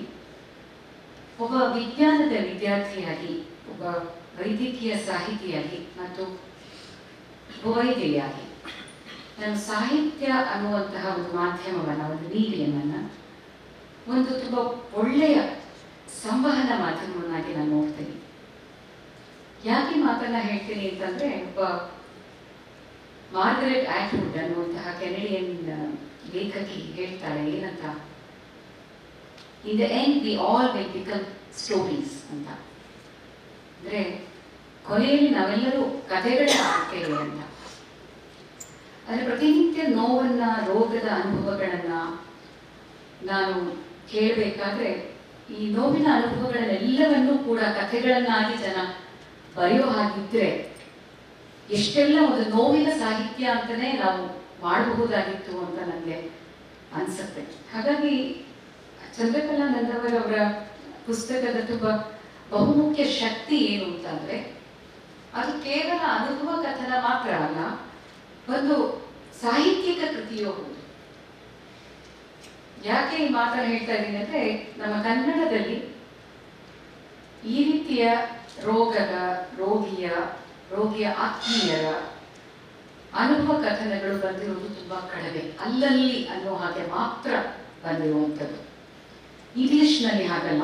ಬೇಕಾದಷ್ಟು ನೀವು ಯಾವುದೇ ಒಂದು ರೀತಿಯ ಕಾಯಿಲೆಯನ್ನು ತೆಗೆದುಕೊಂಡ್ರು ನೀವು ಅದರಲ್ಲಿ ಬೇರೆ ಬೇರೆ ರೀತಿಯ ಶೀರ್ಷಿಕೆಯೇ ಒಂದು ರೀತಿಯಲ್ಲಿ ಇಡೀ ಕಾಯಿಲೆಯನ್ನ ಕಟ್ಟಿಕೊಡುವಂತಹ ಚಿತ್ರಣವನ್ನು ಕಟ್ಟಿಕೊಡುವಂತಹ ಅಂತ ಬೇಕಾದಷ್ಟು ಕೃತಿಗಳು ಬಂದಿವೆ.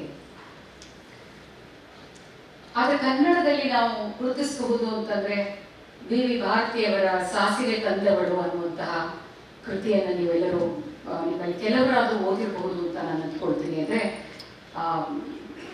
ಬುದ್ಧನ ಕಿಸಾಗೋತಮಿಯ ಕಥೆ ನಿಮ್ಗೆಲ್ಲರಿಗೂ ಗೊತ್ತಿದೆ. ಸಾಸಿವೆಯನ್ನ ತರಬೇಕು ಒಂದು ಮನೆಯಿಂದ ಅಂತ, ಸಾವಿಲ್ಲದ ಮನೆಯಿಂದ ತರಬೇಕು ಅಂತ ಬುದ್ಧ ಹೇಳ್ತಾನೆ. ಅವಾಗ ಅವಳಿಗೆ ಎಲ್ಲೂ ಸಾಸಿವೆ ಸಿಗೋದಿಲ್ಲ. ಹಾಗಾಗಿ ಅವಳು ಸಾವನ್ನ ಒಪ್ಕೊಳ್ತಾಳೆ ಅಂತ ಹೇಳ್ಬಿಟ್ಟು ಇರುವಂತಹ ಕಥೆ.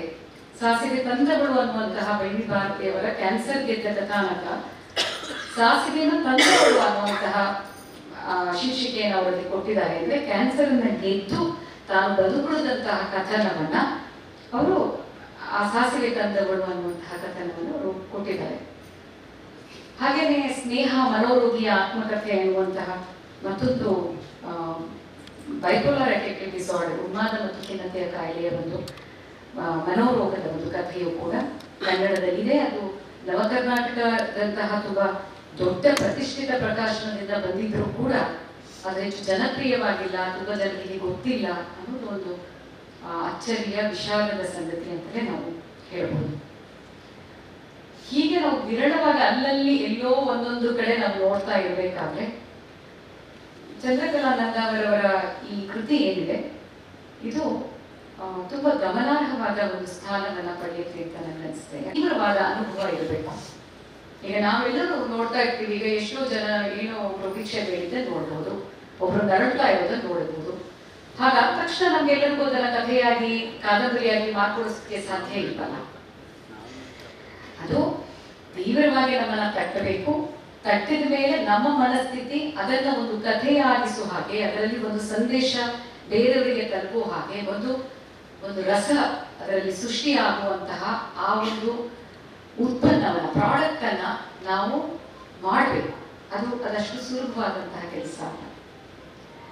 ಇಲ್ಲಿ ಅನುಭವನ್ನ, ಈಗ ಏನು ಅನುಭವ ಆಗಿದೆ ಅದು ತೀವ್ರವಾದ ಅವರ ಭಾವನಾತ್ಮಕವಾಗಿ ಭಾವನೆಗಳಿಗೆ ಸಾಕಷ್ಟು ಅದನ್ನ ಪ್ರಾಸೆಸ್ ಮಾಡಿ ಆಗಿರುವಂತಹ, ಅದಾದ ಮೇಲೆ ಅವರ ಸೃಜನಶೀಲ ಮನಸ್ಸು, ಅವರು ಎಷ್ಟು ಕಥೆಗಳನ್ನ ಬರೆದಿದ್ದಾರೆ, ಕವಿತೆಗಳನ್ನ ಬರೆದಿದ್ದಾರೆ, ಪ್ರಬಂಧಗಳನ್ನ ಬರೆದಿದ್ದಾರೆ, ಚಿಂತನೆಗಳನ್ನ ಅವರು ಮಾತನಾಡಿದ್ದಾರೆ, ಅದನ್ನೆಲ್ಲ ಆ ಪಟ್ಟಿಯನ್ನು ನಾವು ಕೇಳಿದ್ವಿ.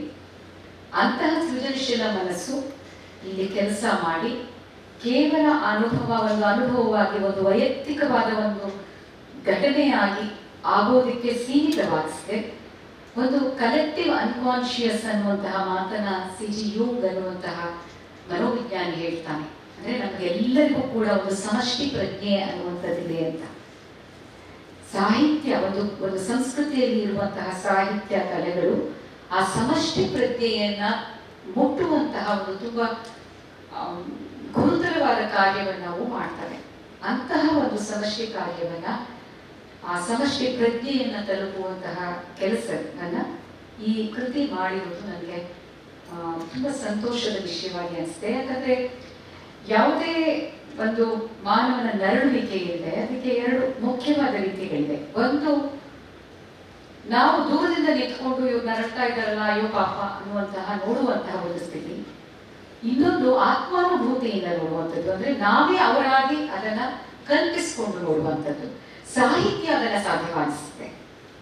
ಯಾಕೆ ಸಾಧ್ಯವಾಗಿಸುತ್ತೆ? ಈಗ ನೀವೊಂದು ಸಿನಿಮಾ ನೋಡ್ತಾ ಇದ್ದೀರಿ, ನಿಮ್ಗೆ ಅಲ್ಲಿ ಹೀರೋ ಗೆಲ್ಲೇಬೇಕು, ಯಾಕಂದ್ರೆ ನಿಮ್ಗೆ ನೀವೇ ಹೀರೋ. ಆ ರೀತಿಯ ತಾದಾತ್ಮತೆ ಏನಿದೆ ಅದು ಸಾಹಿತ್ಯ ಕಲೆಗಳಲ್ಲಿ ಸಾಧ್ಯವಾಗುವುದರಿಂದ ಅದು ವಿಶೇಷವಾಗಿ ಪರಿವರ್ತನೆಯನ್ನು ತರುವುದಕ್ಕೆ ಸಾಧ್ಯ ಇದೆ. ಡಿಮೆನ್ಷಿಯಾ ಕಾಯಿಲೆಯ ಬಗ್ಗೆ ಶ್ರೀನಿವಾಸ ಭಟ್ ಸರ್ ಅವರು ಹೇಳಿದ್ದಾರೆ. ಇಲ್ಲಿ ಚಂದ್ರಕಲಾನಂದ ಅವರವರು ಮೊದಲಿಗೆ ಡಿಮೆನ್ಷಿಯಾ ಕಾಯಿಲೆಯ ಬಗೆಗಿನ ಸಾಕಷ್ಟು ಮಾಹಿತಿಯನ್ನೇ ಮೊದಲ ಪುಟಗಳಲ್ಲಿ ನೀಡಿದ್ದಾರೆ ಅನ್ನೋದು ಕೂಡ ತುಂಬಾ ಮುಖ್ಯವಾದ್ದು. ಹಾಗಾಗಿ ಈ ಪುಸ್ತಕವನ್ನ ವೈದ್ಯರು ಓದಬೇಕು. ಯಾಕೆ ವೈದ್ಯರು ಓದಬೇಕು? ಡಿಮೆನ್ಷಿಯಾ ಬಗ್ಗೆ ನಿಮಗೆ ಗೊತ್ತಿದೆಯೋ ಇಲ್ವೋ ಅನ್ನುವಂತಹ ಕಾರಣದಿಂದ ಅಲ್ಲ. ಒಂದು ಪಠ್ಯ ಪುಸ್ತಕ ಕೊಡುವಂತಹ ವಸ್ತುನಿಷ್ಠ ವಿವರಗಳ ಜೊತೆಗೆ, ಏನು ಆಬ್ಜೆಕ್ಟಿವ್ ಎವಿಡೆನ್ಸ್ ಅಂತ ಹೇಳ್ತೀವಿ, ಅದರ ಜೊತೆಗೆ ನೋವಿನ ಭಿನ್ನ ಮುಖಗಳನ್ನ, ಅವರ ಕೊನೆಯ ಪುಟಗಳಲ್ಲಂತೂ ಅವರು ಹೇಳಿದ ಹಾಗೆ ಒಬ್ಬ ಆ ವ್ಯಕ್ತಿ ಸಾವನ್ನ ಇದ್ರು ನೋಡ್ತಾ ಇರಬೇಕಾದ್ರೆ ಹಾಗೆ ಡಿಸೈಡ್ ಮಾಡಲಿ ಅವರು ಅನ್ನುವಂತಹ ಒಂದು ಪ್ರಾಮಾಣಿಕವಾಗಿ ಅವರು ಆ ಸಮಯದಲ್ಲಿ ಬಂದಂತಹ ಯೋಚನೆಗಳನ್ನ ದಾಖಲಿಸಿದ್ದಾರೆ. ತುಂಬಾ ಪ್ರಾಮಾಣಿಕವಾಗಿ ತಾನು ವೈಚಾರಿಕತೆಯಿಂದಲೇ ಆದರೂ ಜಾತಕವನ್ನ ತೋರಿಸಿದ್ದು, ಜ್ಯೋತಿಷ್ಯವನ್ನ ನೋಡಿದ್ದು, ಇವೆಲ್ಲವನ್ನ ಕೂಡ ಅವರು ದಾಖಲಿಸಿದ್ದಾರೆ. ಅಂದ್ರೆ ಯಾವುದನ್ನು ಈಗ ಎಷ್ಟೋ ಸಲ ಆತ್ಮಚರಿತ್ರೆಗಳನ್ನ ತುಂಬಾ ದೊಡ್ಡವರ ಆತ್ಮಚರಿತ್ರೆಗಳು ಬಂದಾಗಲೂ ಕೂಡ ನಾವು ತುಂಬಾ ಸಲ ನೋಡ್ತೀವಿ, ನಮ್ಗೆ ಇದು ಪೇಪರಲ್ಲಿ ಬಂದಿದ್ದೆ ನೆನಪಿದೆಯಲ್ಲ ಇದೆಲ್ಲ ಇದ್ರ ಬಗ್ಗೆ, ಆದ್ರೆ ಇವ್ರ ಆತ್ಮಚರಿತ್ರೆ ಬಂದೇ ಇಲ್ವಲ್ಲ ಅಂತ ನಾವು ಯೋಚನೆ ಮಾಡುವಂತಹ ಪ್ರಸಂಗಗಳು ಸಾಕಷ್ಟು ಎದುರಾಗುತ್ತೆ. ಹಾಗಾಗಿ ಪ್ರಾಮಾಣಿಕವಾಗಿ ನಮಗೆ ಅನಿಸಿದ್ದನ್ನ ಅಭಿವ್ಯಕ್ತಿಸೋದೇನಿದೆ, ಅದನ್ನ ಒಂದು ಸೃಜನಶೀಲವಾಗಿ ಅಭಿವ್ಯಕ್ತಿಸೋದೇನಿದೆ, ಅದು ತುಂಬಾ ಸರಳವಾದಂತಹ ಕೆಲಸ ಅಲ್ಲ. ಆದ್ರಿಂದ ಈ ಅನುಭವ ಕಥನವನ್ನ ಬರೆಯುವಂತಹ ಲೇಖಕಿ ಮತ್ತು ಓದುವಂತಹ ಓದುಗ ಇವರಿಬ್ಬರಿಗೂ ಕೂಡ ಈ ಬರಹ ಏಕಕಾಲದಲ್ಲಿ ಒಂದು ರೀತಿಯ ಚಿಕಿತ್ಸಕವಾಗಿ ಅದು ಕಾಣಿಸುತ್ತೆ ನನಗೆ. ಯಾಕೆ ಲೇಖಕಿ ಇಲ್ಲಿ ಅದನ್ನ ಹಂಚಿಕೊಳ್ಳುತ್ತಾರೆ, ಮತ್ತೊಂದು ಸಲ ಅದನ್ನ ಅವರು ರಿಫ್ಲೆಕ್ಟ್ ಬ್ಯಾಕ್ ಮಾಡ್ತಾ ಇದ್ದಾರೆ. ಅಂದ್ರೆ ಅದನ್ನ ಇನ್ನೊಂದು ಸಲ ದೂರದಲ್ಲಿ ನಿಂತು ಈ ತರ ಆಯ್ತು ಹೀಗಾಯ್ತು ಅನ್ನುವಂತಹ, ಅದರ ಜೊತೆಗೆ ಒಂದು ಆತ್ಮೀಯವಾಗುವಂತಹ ಆ ಅನುಭವ ಏನಿತ್ತು ಅದು ಇಷ್ಟೇ ಮನಸ್ಸಿಗೆ ನೋವಿನ ಅನುಭವವಾಗಿದ್ರು ಕೂಡ ಅದರ ಜೊತೆಗೆ ಒಂದು ಆತ್ಮೀಯತೆಯನ್ನ ಬೆಳೆಸಿಕೊಂಡು ಅದನ್ನ ತನ್ನದಾಗಿಸಿಕೊಂಡು ಅದನ್ನು ಒಪ್ಪಿಕೊಳ್ಳುವಂತಹ ಆ ಒಂದು ಪ್ರಕ್ರಿಯೆ ಲೇಖಕಿಗೆ ಇದರಿಂದ ಸಾಧ್ಯ ಆಗುತ್ತೆ. ಅದೇ ರೀತಿ ಓದುಗನಿಗೆ ಆ ಏನು ಅವರ ಅನುಭವ ಇದೆ ಅದು ನಮ್ಗೆ ಯಾರ ಅನುಭವ ಬೇಕಾದ್ರೂ ಆಗ್ಬಹುದು. ಯಾಕಂದ್ರೆ ನಮ್ಮಲ್ಲಿ ಇಲ್ಲಿ ಇರುವಂತಹ ಜನರಲ್ಲಿ ಕೆಲವರು ತಾವೇ ಆ ರೀತಿಯ ಇಳಿಯ ವಯಸ್ಸಿನ ಸಮಸ್ಯೆಗಳನ್ನ ಅನುಭವಿಸ್ತಾ ಇರ್ಬೋದು. ಉಳಿದವರಿಗೆ ಇಳಿ ವಯಸ್ಸಾಗಿರ್ಲಿಕ್ಕಿಲ್ಲ, ಆದ್ರೆ ಇಳಿ ವಯಸ್ಸಿನವರನ್ನ ನೋಡ್ಕೊಳ್ಳುವಂತಹ ದೊಡ್ಡ ಜವಾಬ್ದಾರಿ ನಮ್ಮೆಲ್ಲರ ಮೇಲಿದೆ. ಎಷ್ಟೋ ಸಲ ನಮ್ಗೆ ನಾನು ಹೇಳ್ತೀನಿ, ವಯಸ್ಸಾದವರನ್ನ ಮಕ್ಕಳ ತರಾನೇ ನಾವು ನೋಡ್ಬೇಕು ಅಂತ ನಾನು ಹೇಳ್ತೀನಿ. ಯಾಕಂದ್ರೆ ಮಕ್ಕಳು ಹೇಗೆ ಹಠ ಮಾಡ್ತಾರೋ, ಮಕ್ಕಳಿಗೆ ಹೇಗೆ ಮಾತು ಕೇಳಿಸ್ಬೇಕಾಗುತ್ತೋ, ಹೇಗೆ ನಾವು ಕೆಲವು ಸಲ ಗದರಿಸಿ ಕೇಳಿಸ್ಬೇಕಾಗತ್ತೆ, ಕೆಲವು ಸಲ ಹೊಡೆದು ಕೇಳಿಸ್ಬೇಕಾಗತ್ತೆ. ಹೊಡೆಯೋದಕ್ಕಾಗಲ್ಲ ಇಲ್ಲಿ, ಅದು ಬೇರೆ.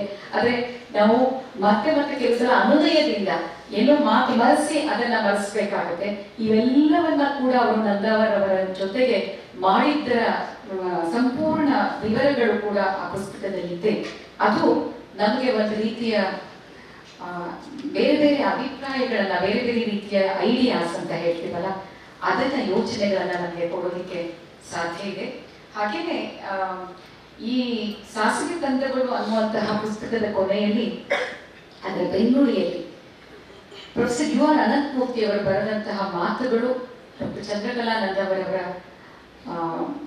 ಪುಸ್ತಕಕ್ಕೂ ಅನ್ವಯಿಸುತ್ತೆ ಅನ್ನೋ ಕಾರಣದಿಂದ ನಾನು ಅವುಗಳನ್ನ ಈ ಕೃತಿಗೆ ಅನ್ವಯಿಸಿ ನಾನು ಅದನ್ನ ಹೇಳಿ ನನ್ನ ಮಾತನ್ನ ಮುಗಿಸ್ತೀನಿ. ಅವರು ಅನಂತಮೂರ್ತಿ ಅವರು ಆ ಪುಸ್ತಕದ ಬಗ್ಗೆ ಹೇಳ್ತಾರೆ, ತನ್ನ ಅಂತರಂಗದ ಅಸಹನೀಯವಾದ ಯಾತನೆಯ ಕಥೆಯನ್ನು ಜೊತೆಗೆ ಅದನ್ನು ಗೆದ್ದು ನಿಲ್ಲುವ ಜೀವನೋತ್ಸಾಹದ ದಿವ್ಯ ಕ್ಷಣಗಳನ್ನು ಒಟ್ಟಾಗಿ ಸೆರೆ ಹಿಡಿದಿರುವ ಈ ಬರವಣಿಗೆ ವಾಸ್ತವಿಕವೂ ಹೌದು, ಒಂದು ಕಥೆಯಂತೆ ಅಥವಾ ಕವಿತೆಯಂತೆ ಅಪಾರವಾದ ಕಾಲ್ಪನಿಕ ಶಕ್ತಿಯನ್ನು ಪಡೆದ ಸಾಹಿತ್ಯ ಕೃತಿಯೂ ಹೌದು. ಈ ಸಾಲುಗಳು ಖಂಡಿತವಾಗಿ ಈ ಕಾಲಘಟ್ಟದ ಕಥೆ ಅಂತ ಏನು ಪುಸ್ತಕ ಇದೆ ಅದಕ್ಕೂ ಕೂಡ ಧಾರಾಳವಾಗಿ ಅನ್ವಯ ಆಗುತ್ತೆ ಅನ್ನುವಂತಹ ಮಾತನ್ನ ಹೇಳ್ತಾ, ನಾನು ಅವರಿಗೆ ತುಂಬಾ ಕಡಿಮೆ ಸಹಾಯ ಮಾಡಿದವಳು, ಅದು ನನಗೆ ಅರಿವಿಲ್ಲದೆ ಅವರು ನಾನು ಇಲ್ಲಿ ಒಂದು ಸಾರಾ ಬುಕ್ಕರ್ ಪ್ರಶಸ್ತಿಯನ್ನ ಪಡೆಯೋದಕ್ಕೆ ಬಂದಾಗ ಆ ಲೇಖಕಿಯರ ಸಂಘದ ಅಧಿಕಾರಿಗಳು ಅವರು ಒಬ್ಬರಾಗಿದ್ರು. ಅವರು ನನಗೆ ಬೇಕಾದ್ರೆ ಡಿಮೆನ್ಷಿಯಾ ಬಗ್ಗೆ ನೀನೊಂದು ಆರ್ಟಿಕಲ್ ಬರೀಬೇಕು ಅಂತ ಹೇಳಿದ್ರು. ಅದಕ್ಕೆ ಮತ್ತೆ ಮತ್ತೊಂದು ಲೇಖನ ಬರೀತೀನಿ ಅಂತ ಹೇಳಿ ಅದನ್ನ ಒಂದು ಮುಖ್ಯ ಲೇಖನ ಬರೆದೆ. ಅದಾದ ಮೇಲೆ ನನಗೆ ಯಾರೋ ಕಳಿಸಿದಂತಹ ಡಿಮೆನ್ಷಿಯಾ ಕೇರ್ ಗಿವರ್ ಒಂದು ಪುಸ್ತಕವನ್ನ ಅವರಿಗೆ ಅದು ಓದಲಿ, ಅವರಿಗೆ ಸಹಾಯ ಆಗಬಹುದು ಅಂತ ನನಗೆ ಅನಿಸಿದ್ದಕ್ಕೆ ಅವರಿಗೆ ಅದನ್ನ ನಾನು ಕಳಿಸಿದೆ ಅಷ್ಟೇ. ಆದರೆ ಅವರು ಅಂತಹ ಒಂದು ಯಾರಿಗೂ ನಾನು ಹಾಗೆ ಸುಮ್ಮನೆ ಹೇಳಬಹುದಾದಂತಹ ಒಂದು ಆ ಸಮಾಧಾನದ ಮಾತನ್ನ ಅವರು ನೆನಪಿಟ್ಕೊಂಡು ಅದಕ್ಕೆ ಇಷ್ಟು ಬೆಲೆಯನ್ನ ಕೊಟ್ಟು ನನ್ನ ಕೈಯಲ್ಲಿ ಮುನ್ನುಡಿಯನ್ನ ಅದಕ್ಕೆ ಬರೆಸಿ ಇವತ್ತು ನಾನು ಇಲ್ಲಿ ಬರಲೇಬೇಕು ಅಂತ ಹೇಳಿ ಅವರ ಒತ್ತಾಯದ ಮೇರೆಗೆ ನಾನು ಇವತ್ತು ಇಲ್ಲಿಗೆ ಬಂದಿದ್ದೀನಿ. ಹಾಗಾಗಿ ಅದು ತುಂಬ ಅದಕ್ಕೆ ಅಲ್ಪರಿಗೆ ತುಂಬ ಜಾಸ್ತಿ ಆದಂತಹ ಗೌರವವನ್ನು ನೀವು ಕೊಟ್ಟಿದ್ದೀರಿ. ಆದರೆ ಈ ಪುಸ್ತಕ ಸಾಹಿತ್ಯ ಕೃತಿಯನ್ನ ನಾನು ಅವರಿಗೆ ಅದಕ್ಕೆ ವೈದ್ಯ ಲೋಕದ ಪರವಾಗಿ ಮಹಿಳಾ ಲೋಕದ ಪರವಾಗಿ ಕೂಡ, ಯಾಕಂದ್ರೆ ಅದರಲ್ಲಿ ಮಹಿಳಾ ಸಂವೇದನೆಗಳು, ಮಹಿಳೆಯರ ದೃಷ್ಟಿಯಿಂದ ಹಲವು ವಿಷಯಗಳನ್ನು ನೋಡಿರುವಂತಹ ಸಂಗತಿ. ಹಾಗಾಗಿ ಮಹಿಳಾ ಜಗತ್ತು, ಸಾಹಿತ್ಯ ಲೋಕ ಮತ್ತು ವೈದ್ಯಕೀಯ ಕ್ಷೇತ್ರ ಈ ಮೂರು ಲೋಕಗಳ ಪ್ರತಿನಿಧಿಯಾಗಿ ನಾನು ಅವರನ್ನ ಈ ಕಾರ್ಯಕ್ಕಾಗಿ ವಂದಿಸ್ತೇನೆ ಮತ್ತು ಅಭಿನಂದಿಸ್ತೇನೆ. ನಮಸ್ಕಾರ, ಧನ್ಯವಾದಗಳು. ಡಾಕ್ಟರ್ ವಾಮನಾನಂದ ಅವರರು ಪಾಠವೆಂಬಂತೆ ಬರೆದುಕೊಟ್ಟಿರುವ ಕಾಲ ಕಟ್ಟಿದ ಕನಸಿನ ಲೇಖಕಿಯ ಮತ್ತು ಆ ಪುಸ್ತಕದ ಬಗ್ಗೆ ಹೇಳಿರುವ ಮೇಡಮ್ ತಮಗೆ ವಂದನೆಗಳು. ಮಾಹಿತಿಯ ಮೂಲಕ ಹೆಚ್ಚಿನ ಆಸಕ್ತಿ ಮೂಡಿಸಿದ್ದೀರಿ, ಮತ್ತೊಮ್ಮೆ ಧನ್ಯವಾದವನ್ನು ಹೇಳ್ತಾ ಈಗ ಕಾಲ ಕಟ್ಟಿದ ಕನಸಿನ ಲೇಖಕಿ ಚಂದ್ರಕಲಾನಂದ ಅವರ ಹೆಚ್ಚು ಪುಸ್ತಕಗಳನ್ನು ಬೆಳಕಿಗೆ ತಂದರು. ಅದನ್ನು ಇಲ್ಲಿ ನೆನಪು ಮಾಡ್ಕೊಳ್ಳಬೇಕಾಗ್ತದೆ. ಮೇಡಮ್ ತಮ್ಮ ಇಷ್ಟವಾದಂತಹ ಈ ಒಂದು ಕಾರ್ಯಕ್ರಮದ ಯೋಗ ಭಾಗ್ಯಗಳನ್ನು ಕರುಣಿಸಿದಂತಹ ನನ್ನ ಜೀವನ ಸಂಗಾತಿ ಡಾಕ್ಟರ್ ವಾಮನಾನಂದ ಅವರನ್ನು ನೆನಪಿಸಿಕೊಳ್ತಾ ಇದ್ದೇನೆ. ಅವರು ಇಲ್ಲಿಯೇ ಬಂದು ತಲುಪಿದ್ದಾರೆ. ನಾನು ಕೂಡ ಇಲ್ಲೇ ಬಂದು ಸೇರಿಕೊಳ್ಳಿಕ್ಕಿದ್ದೇನೆ. ಹಾಗೆಯೇ ಈ ಪುಸ್ತಕ ಮಾತ್ರ ಎಲ್ಲರೂ ಇಂತಹ ಪುಸ್ತಕ ಕನ್ನಡದಲ್ಲಿ ಇಲ್ಲ ಅಂತ ಹೇಳಿ ನನ್ನ ಲೇಖಕಿ ಸ್ನೇಹಿತೆಯರೆಲ್ಲ ಹೇಳಿದ್ರಿಂದ ಬರೀಬೇಕು ಅಂತ ಹೇಳಿ ಪ್ರಾರಂಭ ಮಾಡಿದೆ. ಆದರೆ ಬರೆಯುವಾಗ ಎಷ್ಟು ಕಷ್ಟ ಉಂಟು ಎನ್ನುವುದು ಗೊತ್ತಿದೆ. ಯಾಕಂದರೆ ಇದೊಂದು ವೈದ್ಯಕೀಯವಾದಂತಹ ಕ್ಷೇತ್ರದ ವಿಷಯವನ್ನು ನಾನು ಹೇಗೆ ಬರೆಯುವುದು, ನನ್ನ ಅನುಭವಗಳನ್ನು ಬರೀಬಹುದು. ಆದರೆ ಬರೆಯ ಅನುಭವಗಳು ಅಂತ ಹೇಳಿದರೆ ನಾನು ಬಹಳಷ್ಟು, ಯಾಕಂದರೆ ನನ್ನ ಲೋಹಿತ್ ನಗರದ ಒಳಗೆಯೇ ಹಿಂದೆ ಇಂತಹ ಕಾಯಿಲೆ ಇದ್ದವರನ್ನು ನನಗೆ ಈ ಕಾಯಿಲೆ ಅಂತ ನನಗೆ ಗೊತ್ತಿರಲಿಲ್ಲ. ಅವರ ಮನೆಗಳಿಗೆ ಹೋಗಿದ್ದೇನೆ, ಅವರ ಮನೆ ಹೆಂಗಸರು ಕರೆದಾಗ ಹೋಗಿದ್ದೇನೆ, ನೋಡಿದ್ದೇನೆ. ಆದರೆ ಇದೇ ಕಾಯಿಲೆ ಎನ್ನುವಂಥದ್ದು ಅದು ನನಗೆ ತಿಳಿದಿರಲಿಲ್ಲ. ನನಗೆ ಅವರಿಗೆ ಬೇರೆ ಯಾವ ರೀತಿಯಲ್ಲೂ ಸಹಾಯ ಹೇಳಲಿಕ್ಕೆ ಗೊತ್ತಿರಲಿಲ್ಲ. ಸಾಮಾನ್ಯ ಮಹಿಳೆಯಾಗಿ ನಾನು ಏನು ಮಾಡ್ಬೋದು ಅಷ್ಟೇ ಮಾಡಿದ್ದೆ.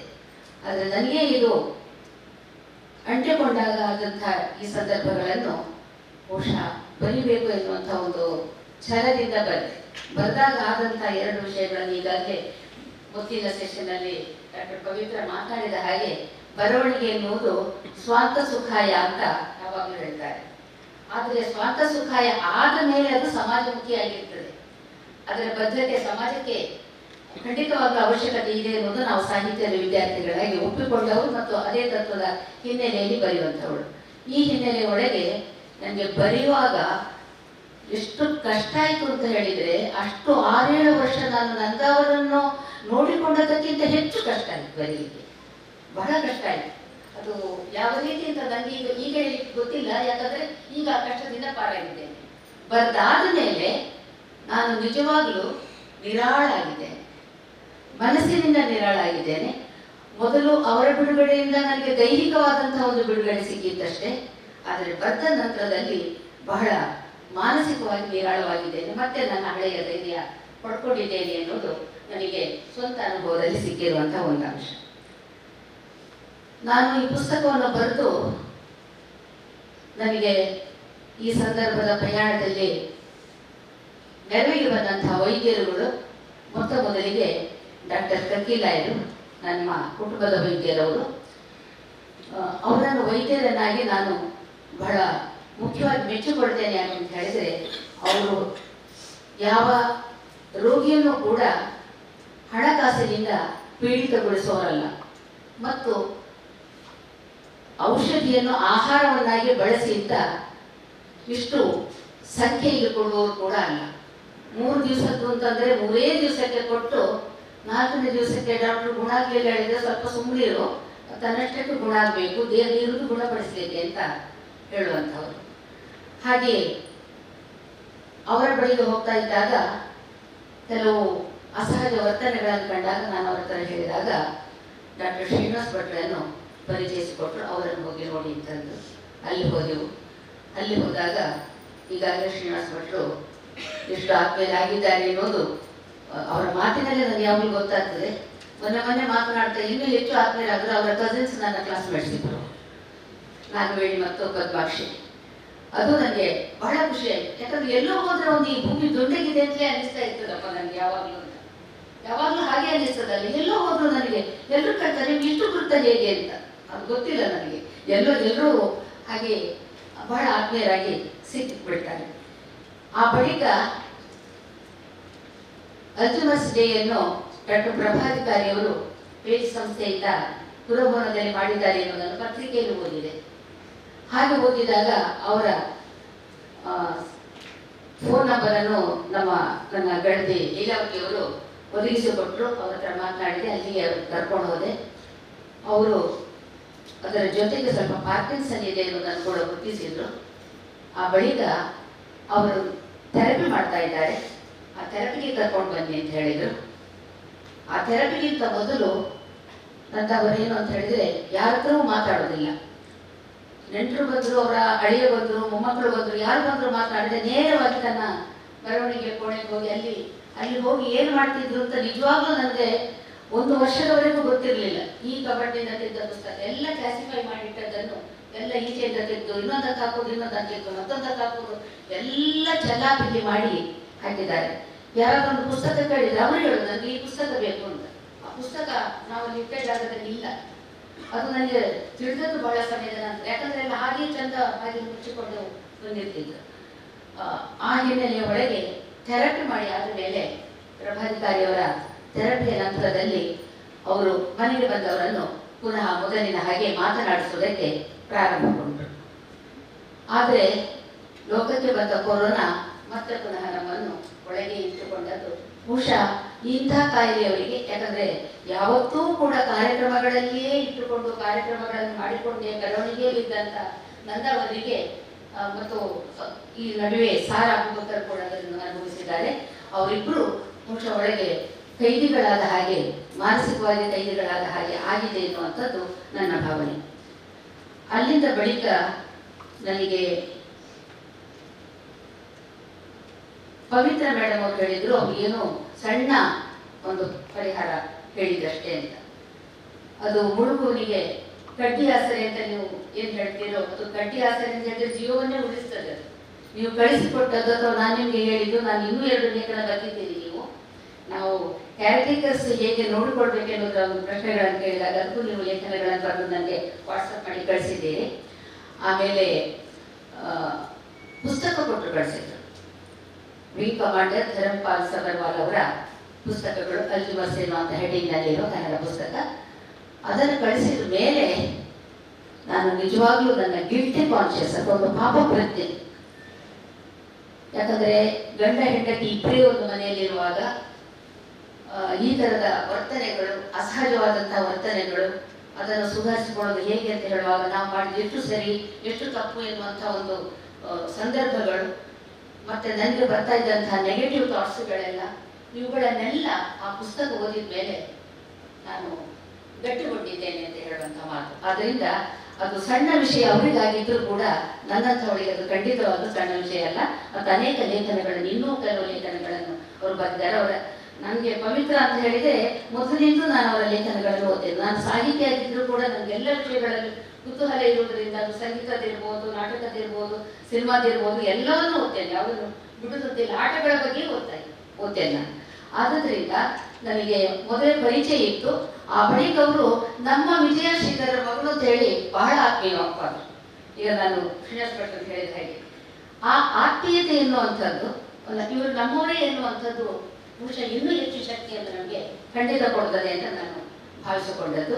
ಈ ಹಿನ್ನೆಲೆಯಲ್ಲಿ ಇನ್ನೊಂದು ನಾನು ಮಾತು ಹೇಳಬೇಕು. ಪವಿತ್ರ ಅವರನ್ನು ನಾನು ನನ್ನ ಪುಸ್ತಕದಲ್ಲಿ ಏಕವಚನದಲ್ಲೂ ಸಂಬೋಧಿಸಿದ್ದೇನೆ ಅಂತ ಮತ್ತು ಕಾರಣಗಳನ್ನು ಹೇಳಿದ್ದೇನೆ. ನನ್ನ ಮಗಳು ಮನಃಶಾಸ್ತ್ರದ ವಿದ್ಯಾರ್ಥಿಯಾಗಿದ್ದವಳು. ನಾನು ಅವಳು ಅದರಲ್ಲಿ ಹೈಯರ್ ಸ್ಟಡೀಸ್ ಮಾಡಬೇಕು ಅಂತ ಅನಿಸಿಕೊಂಡಿದ್ದೆ. ಅವಳು ಅದನ್ನು ಬಿಟ್ಟು ಜರ್ನಲಿಸಮ್ಗೆ ಹೋದ್ಲು. ನಮ್ಮ ಪವಿತ್ರ ಜರ್ನಲಿಸಮು ಮಾಡಿದ್ದಾರೆ. ನನ್ನ ಮಗಳು ಭರತನಾಟ್ಯ ಕಲಿತಿದ್ದಾಳೆ. ನನ್ನ ಪವಿತ್ರ ಭರತನಾಟ್ಯವನ್ನು ಮಾಡ್ತಾ ಇದ್ದಾರೆ. ಸಂಗೀತವನ್ನು ಕಲಿತಿದ್ದಾಳೆ, ಹಾಗೆ ಸಂಗೀತ ಕಲಿತಾ ಇದ್ದಾರೆ. ಹೀಗೆ ನನಗೆ ಯಾಕೆ ಪವಿತ್ರ ನನ್ನ ಮಗಳ ಹಾಗೆ ಆಗಿಬಿಟ್ಟಿದ್ದಾಳೆ, ಒಂದು ಕಾಲ್ಪನಿಕವಾದಂತಹ ಮಗಳು ನನ್ನ ಜೊತೆಯಲ್ಲೇ ಇದ್ದಾಳೆ ಎನ್ನುವಂಥ ಭಾವನೆ ಪ್ರತಿ ಕ್ಷಣದಲ್ಲೂ ನನಗೆ ಇರ್ತದೆ. ಈಗಲೂ ನೋಡಿದಾಗಲೂ ನನ್ನ ಮಗಳು ಬರಲಿಲ್ಲ, ನೀವು ಬಂದಿದ್ದೀರಿ, ನನಗೆ ಬಹಳ ಖುಷಿ ಆಗ್ತಾ ಇದೆ ಅಂತ ನಾನು ಮಾನಸಿಕವಾಗಿ ಅದನ್ನು ಅನುಭವಿಸ್ತಾ ಇದ್ದೇನೆ. ಆ ಸಂತೋಷವನ್ನು ಆ ಹಿನ್ನೆಲೆಯಲ್ಲಿ ನಾನು ಹೇಳ್ತಾ ಇದ್ದೇನೆ. ಇನ್ನು ನನಗೆ ಫಿಸಿಯೋಥೆರಪಿ ಮಾಡಿದಂಥ, ನಾನು ಮಂಗಳೂರಲ್ಲಿ ನನಗೆ ಅವರನ್ನು ನೋಡಿಕೊಳ್ಳಿಕ್ಕೆ ಸಾಧ್ಯ ಇಲ್ಲ ಅಂತ ಆಗುವಾಗ ಉಳಾಯಿ ಬಿಟ್ಟಿಗೆ ಹೋದೆ. ಅಲ್ಲೊಂದು ವಿಶ್ರಾಂತಿ ಧಾಮ ಇದೆ, ಅಲ್ಲಿ ಇವರನ್ನು ನೋಡಿಕೊಳ್ಳುವುದಕ್ಕೆ ಕ್ಯಾರಟೇಕರ್ ಆಗಿ ಸಿಗ್ತಾರೆ ಎನ್ನುವಂಥ ನೆಲೆಯಲ್ಲಿ ಹೋದಾಗ ಆ ಕ್ಯಾರಟೇಕರ್ನ ಸಹಾಯ ಮತ್ತು ಸುಮಾರು 1.5 ವರ್ಷದ ನಂದಾವರ ಅಲ್ಲಿಯ ವಾಸ್ತವ್ಯದಲ್ಲಿ ಸುಮಾರು 1 ವರ್ಷಕ್ಕಿಂತ ಹೆಚ್ಚು, 1 ವರ್ಷ 3 ತಿಂಗಳು ಅಂತ ಅನ್ಬೋದು, ಅಷ್ಟರವರೆಗೆ ಕೊಟ್ಟಂತ ಫಿಸಿಯೋಥೆರಪಿ ಬಹಳ ಚೆನ್ನಾಗಿ ಕೆಲಸ ಮಾಡಿದೆ ಅಂತ ನನಗೆ ಅನಿಸ್ತದೆ.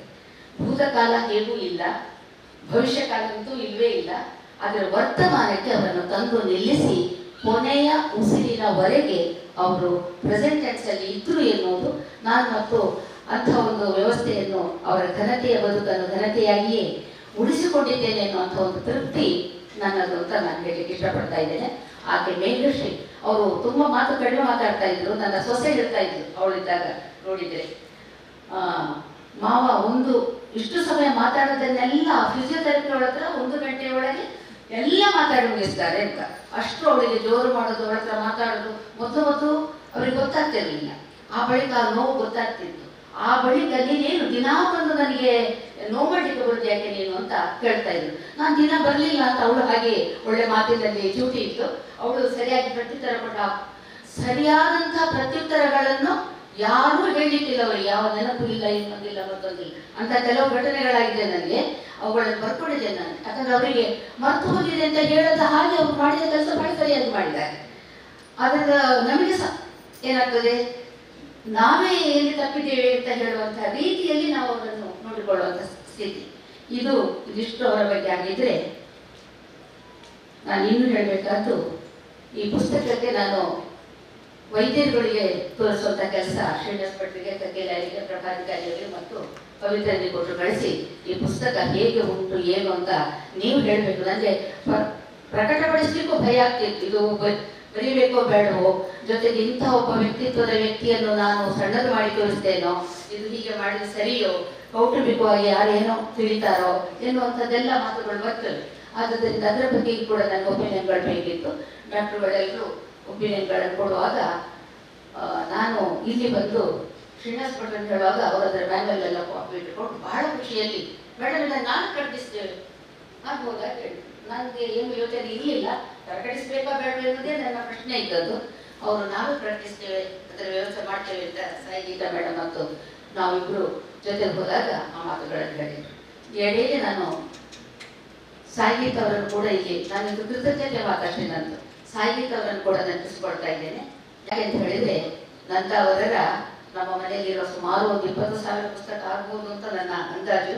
ಅದರಲ್ಲಿ ಬೇರೆ ಬೇರೆ ವಿಷಯಗಳಿತ್ತು. ಆದರೆ ಸ್ಕಾಲರ್ಲಿ ಇರುವಂತಹ ಕುಳು ಅಧ್ಯಯನಕ್ಕೆ ಸಂಬಂಧಪಟ್ಟ ಅವರ ಬರವಣಿಗೆ ಮತ್ತು ನಮ್ಮ ಸಂಗ್ರಹದ ಬರವಣಿಗೆ ಮತ್ತು ಇತರ ರಾಜ್ಯದಾದ್ಯಂತ ಕನ್ನಡದ ಜಾನಪದ ಸಾಹಿತ್ಯದ ಬಗ್ಗೆ ಎಲ್ಲ ಇರುವ ಪುಸ್ತಕಗಳನ್ನು ನಾನು ತುಳು ಅಧ್ಯಯನ ಕೇಂದ್ರಕ್ಕೆ ಭೇಟಿಯವರಿಗೆ ತಲುಪಿದ್ದೇನೆ. ಯಾಕಂದ್ರೆ ಯಾವ ಪುಸ್ತಕವೂ ಕೂಡ ಯಾರೋ ಹೇಳ್ತಿರಲ್ಲ, ಇವರೆಲ್ಲ ಹಳ್ತಾ ಇದ್ರೆ ಅದನ್ನು ತೂಕಕ್ಕೆ ಹಾಕಿದ್ರೆ ಇದು ಅಂತ. ನನಗೆ ಹರಿದು ಹೋದ ಪುಸ್ತಕ ಆದರೂ ತೂಕಕ್ಕೆ ಹಾಕೋದಕ್ಕೆ ಅದರ ಬೆಲೆ ಅದನ್ನು ಗೊತ್ತಿರೋರಿಗೆ ಗೊತ್ತು ಹೊರತು ಅದು ಗುಜರಿಗೆ ಹಾಕುವಂಥದ್ದು ಖಂಡಿತ ಅಲ್ಲ. ಆ ನೆಲೆಯಲ್ಲಿ ಎಲ್ಲ ಹೆಚ್ಚಿನ ಪುಸ್ತಕಗಳು ಇಲ್ಲಿ ಬಂದಿವೆ. ಇನ್ನುಳಿದ ಪುಸ್ತಕಗಳನ್ನು ಲೇಖಕಿಯರ ಸಂಘಕ್ಕೆ ಮತ್ತೆ ಅನೇಕ ಶಾಲಾ ಕಾಲೇಜುಗಳಿಗೆ ಮತ್ತು ಪಂಚಾಯತ್ಗಳು ಬಹಳ ಜನರಿಗೆ ಕೊಟ್ಟಿದ್ದೇನೆ. ಎಲ್ಲವನ್ನು ಕಬಾಟು ಸಹಿತ ನಮ್ಮಲ್ಲಿದ್ದ ಎಲ್ಲ ಕಬಾಟುಗಳನ್ನು ಕೂಡ ಕೊಟ್ಟಿದ್ದೇನೆ.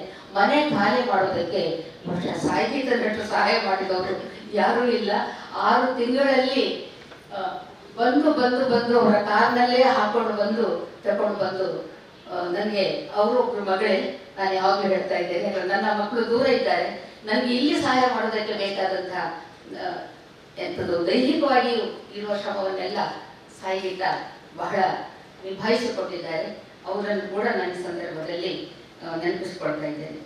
ಆಗಲೇ ಹೇಳಿದ ಹಾಗೆ ನನ್ನ ಈ ಪುಸ್ತಕ ಈಗಾಗಲೇ ಡಾಕ್ಟರ್ ಪವಿತ್ರ ಹೇಳಿದ ಹಾಗೆ, ಶ್ರೀನಿವಾಸ ಭಟ್ರು ಹೇಳಿದ ಹಾಗೆ, ಅದು ನನ್ನಂತಹ ಟ್ಯಾಕ್ಟಿಕಲ್ಗಳಿದ್ದವರಿಗೆ ಒಂದು ಮಾನಸಿಕವಾದ ಧೈರ್ಯವನ್ನು ಒದಗಿಸಿಕೊಡಲಿ ಅಂತ ಹೇಳ್ತಾ ನನ್ನ ಮಾತನ್ನು ಮುಗಿಸ್ತಾ ಇದ್ದೇನೆ.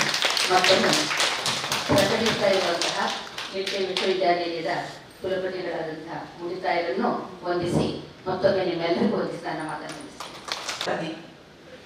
Madam, doctor K R Shetty Tulu ಅಧ್ಯಯನ ಕೇಂದ್ರದ ವತಿಯಿಂದ ತಮಗೆ ಮತ್ತೊಮ್ಮೆ ಧನ್ಯವಾದಗಳು. ಇಂದಿನ ಕಾರ್ಯಕ್ರಮದ ಮುಖ್ಯ ಘಟ್ಟವಿದು. ಕಾಲ ಕಟ್ಟಿದ ಕನಸು ನಿಟ್ಟೆ ವಿಶ್ವವಿದ್ಯಾನಿಲಯದಿಂದ ಪ್ರಕಟವಾಗಲು ಮುಖ್ಯ ಕಾರಣರು ನಿಟ್ಟೆ ವಿಶ್ವವಿದ್ಯಾನಿಲಯದ ಸನ್ಮಾನ್ಯ ಕುಲಪತಿಗಳಾದ ಪ್ರೊಫೆಸರ್ ಡಾಕ್ಟರ್ MS ಮುಡಿತಾಯ ಸರ್. ಇದೀಗ ಅವರಿಂದಲೇ ಕಾಲ ಕಟ್ಟಿದ ಕನಸು ಲೋಕಾರ್ಪಣೆಗೊಳ್ಳ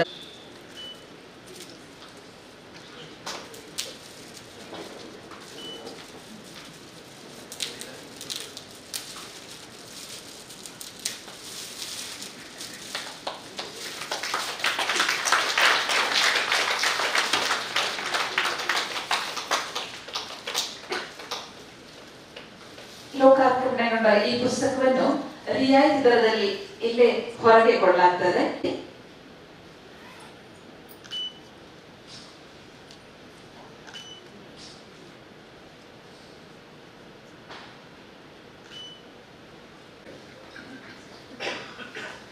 ನಾನು ಒಂದು ಮರೆತ ಮಾತನ್ನು ಹೇಳಬೇಕು.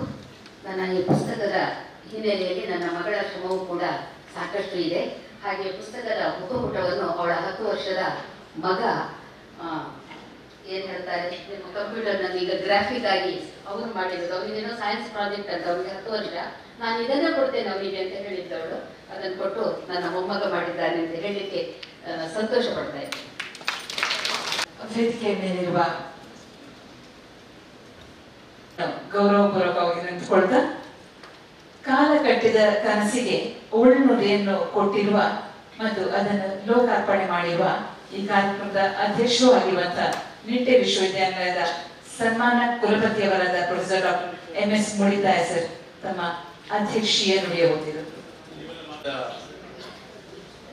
ಕೇಂದ್ರಬಿಂದು ಮತ್ತು ನಾವೆಲ್ಲರೂ ಕೂಡ ಬಹಳ ಗೌರವದಿಂದ ಧನ್ಯವಾದ ಅರ್ಪಿಸಬೇಕಾಗಿರ್ತಕ್ಕಂಥ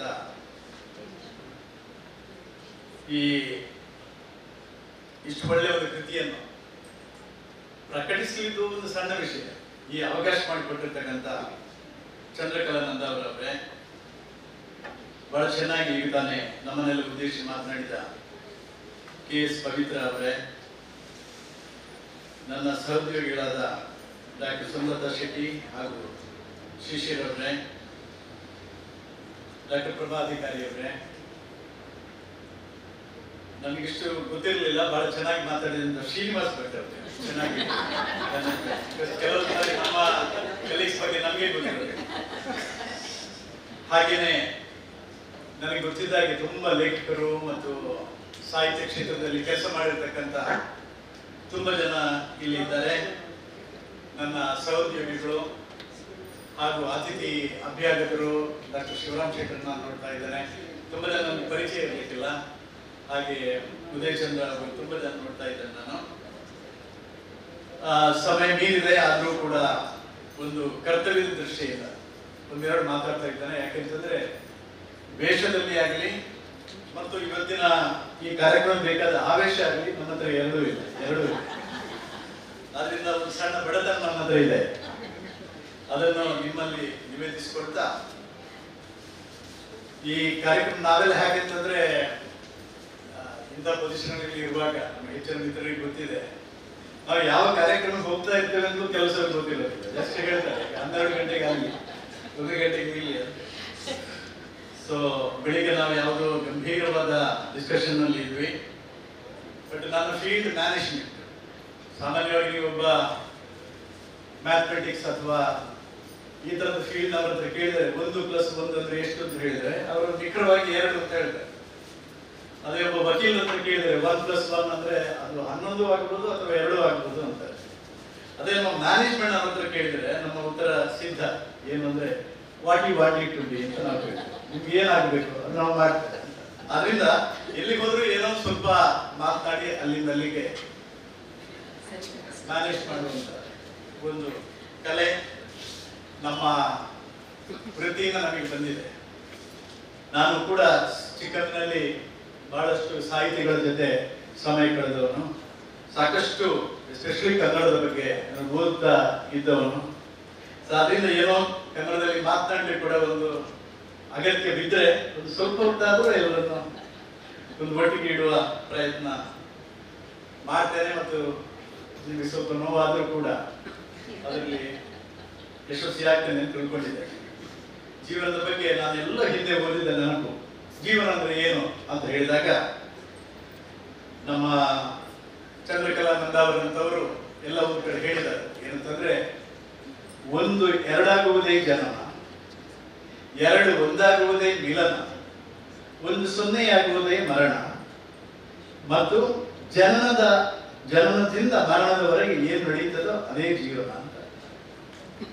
ಈ ಜೀವನದ ಬೇರೆ ಬೇರೆ ಕಾಲಘಟ್ಟಗಳಲ್ಲಿ ಅದು ಬಾಲ್ಯ ಇರ್ಬೋದು, ಕೌಮಾರ್ಯ ಇರ್ಬೋದು, ಯೌವನ ಇರ್ಬೋದು, ಅಥವಾ ವೃದ್ಧಾಪ್ಯ ಇರ್ಬೋದು, ತುಂಬಾ ಸಹಜವಾದ ಬದಲಾವಣೆಗಳು ನಮ್ಮೊಳಗಡೆ ಆಗ್ತದೆ. ಆ ಬದಲಾವಣೆಗಳನ್ನೆಲ್ಲ ನಂದವರಂತವರ ಕವಿಗಳು, ಸಾಹಿತಿಗಳು ಆ ಅನುಭವಗಳನ್ನು ಒಬ್ಬನಿಂದ ಅವರ ಅನುಭವಗಳನ್ನು ಇನ್ನೊಬ್ಬರಿಗೆ ಅವರು ದಾಟಿಸ್ತಾರೆ. ಅದು ನೋವು ಇರ್ಬೋದು, ನಲಿವು ಇರ್ಬೋದು. ಯಾಕಂದ್ರೆ ಯಾವತ್ತೂ ನಲಿವುಗಳೇ ಇರುವುದಿಲ್ಲ, ನೋವುಗಳು ಕೂಡ ಇರ್ತವೆ. ಇವುಗಳನ್ನು ದಾಟಿಸುವಾಗ ನನಗೆ ಅನ್ನಿಸ್ತದೆ, ಇದು ಒಂದು ಜನರೇಷನ್ ಇಂದ ಇನ್ನೊಂದು ಜನರೇಷನ್ ಕೊಡಬಲ್ಲ ಒಂದು ದೊಡ್ಡ ಆಸ್ತಿ ಅಂತ ಹೇಳಿಕೊಂಡು. ತಾವು ನಂದಾವರವರನ್ನು ನೋಡಿಕೊಂಡ ರೀತಿ ನಮಗೆಲ್ಲ ಗೊತ್ತು, ನಾನು ಕೂಡ ಕೇಳಿದ್ದೇನೆ. ಆದರೆ ಅದನ್ನು ಒಂದು ಉದಾಹರಣೆ ಹಾಕಿ ತಗೊಂಡು ಆ ಅನುಭವಗಳನ್ನು ಒಂದು ಪುಸ್ತಕದ ರೀತಿಯಲ್ಲಿ ಅದನ್ನು ಕಟ್ಟಿಕೊಟ್ಟು ಇತರರಿಗೆ, ಯಾಕಂದ್ರೆ ವೃದ್ಧಾಪ್ಯದ ನೀವು ಬಾಲ್ಯದಿಂದ ವೃದ್ಧಾಪ್ಯಕ್ಕೆ ಹೋದಾಗ ಸಾಕಷ್ಟು ಬದಲಾವಣೆಗಳು ನಮ್ಮಲ್ಲಿ ಆಗ್ತಾ ಇರ್ತವೆ. ಎಸ್ಪೆಷಲಿ ವೃದ್ಧಾಪ್ಯದಲ್ಲಿ. ಯಾಕಂದ್ರೆ ಎಲ್ಲರೂ, ಇವನ್ ವೃದ್ಧರು ಕೂಡ ಯಾರೊಟ್ಟಿಗೆ ಇರ್ಲಿಕ್ಕೆ ಇಷ್ಟಪಡ್ತಾರೆ, ಚಿಕ್ಕವರೊಟ್ಟಿಗೆ ಇಷ್ಟಪಡ್ತಾರೆ. ನಿಮ್ಮ ಕಂಪನಿ ಯಾರಿಗೂ ಬೇಡ ಅಂತ ಹೇಳುವ ಒಂದು ಸ್ಥಿತಿಗೆ ನಾವು ಕೊಡ್ತೇವೆ. ನಾನು ಕೂಡ ಆ ಕಡೆ ಹೋಗ್ತಾ ಇದ್ದೇನೆ, ನಮಗೆ ಗೊತ್ತದು. ಹಾಗೆ ಆಗುತ್ತಾ ಇರಬೇಕಾಗಿದ್ದರೆ ಅಂಥ ಸಂದರ್ಭಗಳನ್ನು ಹೇಗೆ ನಿಭಾಯಿಸೋದು, ಜೀವನವನ್ನು ಹೇಗೆ ಸಹ್ಯ ಮಾಡಿಕೊಳ್ಳೋದು ಅನ್ನೋದ್ರ ಬಗ್ಗೆ ಕೆಲವು ಪಾಠಗಳು ನಮಗೆ ಈ ಹೊತ್ತು ನಾವು ಬಿಡುಗಡೆ ಮಾಡತಕ್ಕಂಥ ಈ ಪುಸ್ತಕದಿಂದ ಸಿಗ್ತದೆ ಅನ್ನೋದು ನನ್ನ ಬಲವಾದ ನಂಬಿಕೆ. ತಾವು ಇದನ್ನು ಪ್ರಕಟಿಸಿದ ವಿಶ್ವವಿದ್ಯಾಲಯಕ್ಕೆ ಕೃತಜ್ಞತೆಗಳು ಅಂತ ಹೇಳಿದ್ರಿ. ಆದರೆ ನಾವು ನಿಮಗೆ ಕೃತಜ್ಞತೆಗಳನ್ನು ಹೇಳಬೇಕು. ಇದು ವಿಶ್ವವಿದ್ಯಾಲಯಕ್ಕೆ ಸಿಕ್ಕಂತ ಒಂದು ಅವಕಾಶ ಅಂತ ನಾನು ತಿಳ್ಕೊಂಡಿದ್ದೇನೆ. ಇದನ್ನು ಮಾಡಿಕೊಟ್ಟ, ಇದರಲ್ಲಿ ಬಹಳ ಆಸಕ್ತಿ ವಹಿಸುತ್ತೆ ನನಗೆ ಗೊತ್ತಿದ್ದ ಹಾಗೆ ನಮ್ಮ ಸಾಹಿತ್ಯ ಮತ್ತು ಶ್ರೀನಿವಾಸ್ ಭಟ್ ಅವರಿಗೆ ವಿಶ್ವವಿದ್ಯಾಲಯದ ಪರವಾಗಿ ನಾನು ನಿಮ್ಮ ಪರಿಚಯ ನನಗೆ ಅಷ್ಟೇ ಇರಲಿಲ್ಲ, ಧನ್ಯವಾದ ಅರ್ಪಿಸಲಿಕ್ಕೆ ಇಷ್ಟಪಡ್ತೇನೆ. ನನ್ನ ಖಂಡಿತವಾಗಿ ನನಗೆ ಅನ್ನಿಸ್ತದೆ ಈ ಪುಸ್ತಕ ಬಹಳಷ್ಟು, ನಾನು ಇವತ್ತು ಬಂದವರಿಗೆ ಸಾಹಿತ್ಯ ನಮ್ಮ ವಿಶ್ವವಿದ್ಯಾಲಯದ ಪರವಾಗಿ ದಯವಿಟ್ಟು ಈ ಪುಸ್ತಕಗಳನ್ನು ಕೊಡಿ, ಅವರಿಗೆ ಕನ್ಸೆಷನ್ ಅಲ್ಲಿ ಕೊಡ್ತೇನೆ ಅಂತ ಹೇಳಿದ್ರಿ. ಅದನ್ನು ಡೀಪ್ ಡಿಸ್ಕೌಂಟ್ ಮಾಡಿ ದಯವಿಟ್ಟು ಆಸಕ್ತರಿಗೆ ಅವರು ಓದಬೇಕು. ಇದನ್ನು ಅಲ್ಲಿ ಇಲ್ಲಿ ಹಾಕಿರ್ಬಾರ್ದು. ಇಲ್ಲಿ ಇದ್ದವರು ಯಾರಿಗೂ ಡಿಮೆನ್ಷಿ ಇಲ್ಲ ಅಂತ ತಿಳ್ಕೊಂಡಿದ್ದಾರೆ. ಯಾಕಂದ್ರೆ ನೀವು ಅಲ್ಲೇ ಬಿಟ್ಟು ಹೋಗ್ಬೇಡಿ, ತಗೊಂಡು ಹೋಗಿ ದಯವಿಟ್ಟು ಇದನ್ನು ಓದಿ. ಅವರ ಶ್ರಮ ಅದರ ಮೂಲಕ ಸಾರ್ಥಕ ಆಗಲಿ ಅಂತ ಹೇಳ್ತಾ, ನಮ್ಮ ವಿಶ್ವವಿದ್ಯಾಲಯದ ಕಡೆಯಿಂದ ಮಾನ್ಯ ವಿನಯ್ ಹೆಗ್ಡೆಯವರ ಪರವಾಗಿ, ಯಾಕಂತಂದ್ರೆ ಇಂಥ ಯಾವುದೇ ಅವಕಾಶಗಳು ಇದ್ರೂ ಕೂಡ, ಆಮೇಲೆ ಅಗತ್ಯಗಳು ಇದ್ರೂ ಕೂಡ ಅವುಗಳನ್ನು ಒಂದು ಅವಕಾಶವಾಗಿ ನೋಡುವುದು ನಮ್ಮ ಮಾನ್ಯ ವಿನಯ್ ಹೆಗ್ಡೆಯವರ, ನಮ್ಮ ಚಾನ್ಸಲರ್ ಆದಂತ ವಿನಯ್ ಹೆಗ್ಡೆಯವರ ಅವರ ಕಮಿಟ್ಮೆಂಟ್. ಸೊ ಇದರಿಂದಾಗಿಯೇ ಒಂದು ಭಿನ್ನವಾದ ವಿಶ್ವವಿದ್ಯಾಲಯಕ್ಕೆ ನಾವು ಬೆಳೆದು ನಿಂತಿದ್ದೇವೆ. 2008ರಲ್ಲಿ ಪ್ರಾರಂಭವಾದ ವಿಶ್ವವಿದ್ಯಾಲಯ ಅನ್ನೋ ರೂಪ ಪಡೆದ 2008ರಲ್ಲಿ. ತಮಗೆಲ್ಲ ಗೊತ್ತಿರುವ ಹಾಗೆ ಕನ್ಸಿಸ್ಟೆಂಟ್ಲಿ ಈ ದೇಶದಲ್ಲಿ ಸುಮಾರು 1300 ವಿಶ್ವವಿದ್ಯಾಲಯಗಳಿದ್ದಾವೆ. ಅವುಗಳಲ್ಲಿ ನಾವು ಕನ್ಸಿಸ್ಟೆಂಟ್ಲಿ ಟಾಪ್ 100 ಯೂನಿವರ್ಸಿಟಿಗಳಲ್ಲಿ ನಾವು ಬರ್ತಾ ಇದ್ದೇವೆ. ಅದು ಮಾತ್ರ ಅಲ್ಲ, ನಾಳೆ ನಿಮಗೆ ಒಂದು ನ್ಯೂಸ್ ನಾವು ಕೊಡೋರಿದ್ದೇವೆ ಅಂತಂದ್ರೆ ಜಗತ್ತಿನ ಸುಮಾರು 30,000 ವಿಶ್ವವಿದ್ಯಾಲಯದಲ್ಲಿ ನಾವು ನಾಳೆ ಅದನ್ನು ಅನೌನ್ಸ್ ಮಾಡಿದ್ವಿ. ಇವತ್ತು ನಾನು ಹೇಳಲಿಕ್ಕಿಲ್ಲ ಅಫಿಷಿಯಲ್ ಏನಂತಂದ್ರೆ ನಾವು 1250ನೇ ಸ್ಥಾನದಲ್ಲಿ 1250ರಿಂದ ಆ ಸ್ಥಾನದಲ್ಲಿ ನಾವು ಬರ್ತಾ ಇದ್ರೆ ಇದಕ್ಕೆಲ್ಲ ಡಿಫ್ರೆನ್ಶಿಯೇಟರ್ ಕ್ರಿಯೇಟ್ ಮಾಡಬೇಕು ಒಂದು ವಿಶ್ವವಿದ್ಯಾಲಯಕ್ಕೆ. ಅಂಥದ್ರಲ್ಲಿ ಇಂಥದ್ದನ್ನು ಪಬ್ಲಿಷ್ ಮಾಡುವ ಅವಕಾಶಗಳು ಕೂಡ ಆ ಡಿಫ್ರೆನ್ಶಿಯೇಟರ್ ಅನ್ನು ಕ್ರಿಯೇಟ್ ಮಾಡ್ತದೆ ಅಂತ ಹೇಳ್ತಾ ಮತ್ತೊಮ್ಮೆ ತಮಗೆಲ್ಲರಿಗೂ ಧನ್ಯವಾದಗಳನ್ನು ಅರ್ಪಿಸಿ ಲೇಖಕಿಯಾದ ಚಂದ್ರಕಲಾ ನಂದಾವರವರಿಂದ ಇನ್ನೂ ಹೆಚ್ಚಿನ ಇಂಥ ಪುಸ್ತಕಗಳು ಸಾರಸ್ವತ ಲೋಕಕ್ಕೆ ಸಿಗಲಿ ಅಂತ ಹಾರೈಸ್ತಾ ನನ್ನ ಕನ್ನಡವನ್ನು ಕ್ಷಮಿಸಿದ್ದೇನೆ ಅಂತ ಹಾರೈಸ್ತಾ ಒಂದೆರಡು ಮಾತನ್ನು ಮುಗಿಸ್ತೇನೆ. ವಿಶ್ವವಿದ್ಯಾಲಯದ ನೆರವಿನ ಕಾಣಿಕೆಯನ್ನು ಇಂದಿನ ಮುಖ್ಯ ಅತಿಥಿ ಪ್ರೊಫೆಸರ್ ಡಾಕ್ಟರ್ KS ಪವಿತ್ರ ಅವರಿಗೆ ನೀಡಬೇಕಾಗಿ ಲೇಖಕಿ ಚಂದ್ರಕಲಾ ನಂದಾವರ ಅವರಿಗೆ ನೆನಪಿನ ಕಾಣಿಕೆ.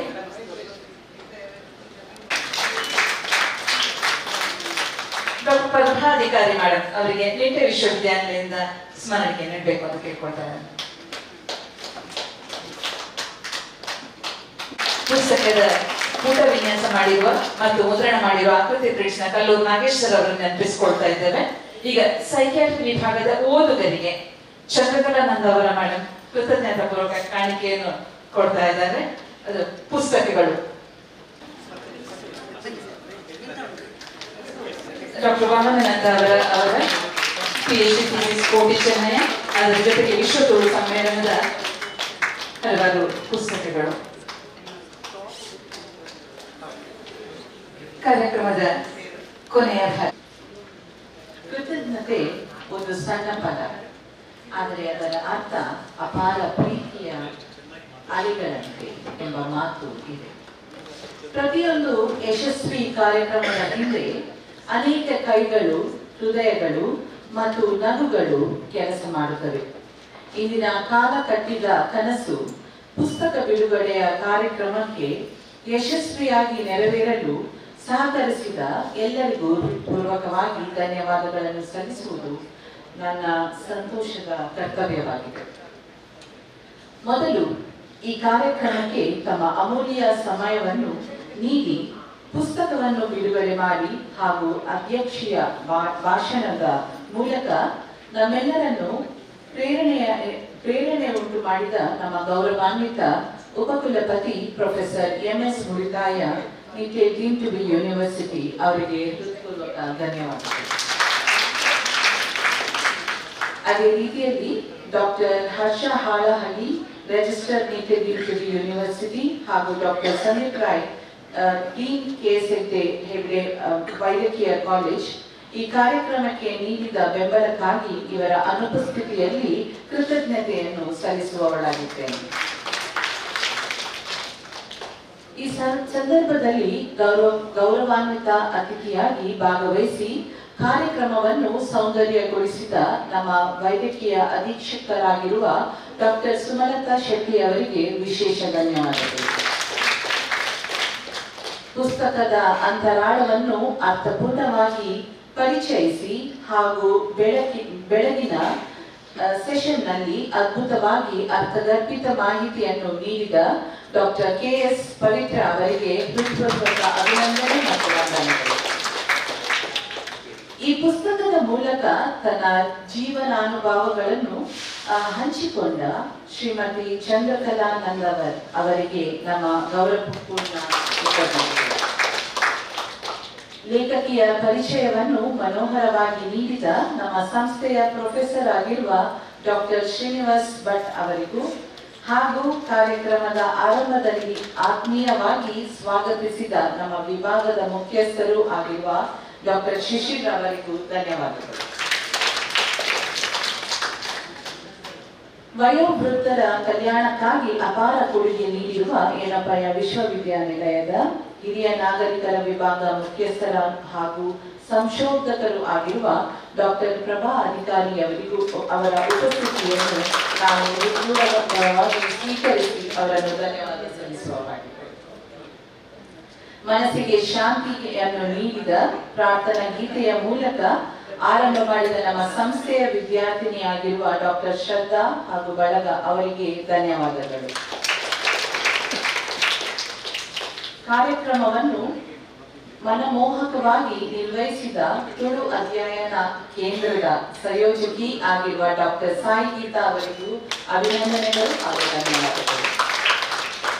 ಆತಿಥ್ಯವನ್ನು ರುಚಿಕರವಾಗಿ ವ್ಯವಸ್ಥೆ ಮಾಡಿದ ಉತ್ಸವ್ ಕ್ಯಾಟರಿಂಗ್ ತಂಡ ಹಾಗೂ ತಾಂತ್ರಿಕ ಸಹಾಯ ಒದಗಿಸಿದ ಚಿಂತನ ಸಭಾಂಗಣದ ತಾಂತ್ರಿಕ ತಂಡಕ್ಕೆ ಹಾಗೂ ವಿಶೇಷ ಗಳಿಗೆಯನ್ನು ಸೆರೆ ಹಿಡಿದ ಛಾಯಾಗ್ರಾಹಕರಾದ ರಾಮಕೃಷ್ಣ ಅವರಿಗೂ ಕೂಡ ಹೃತ್ಪೂರ್ವಕ ವಂದನೆಗಳು.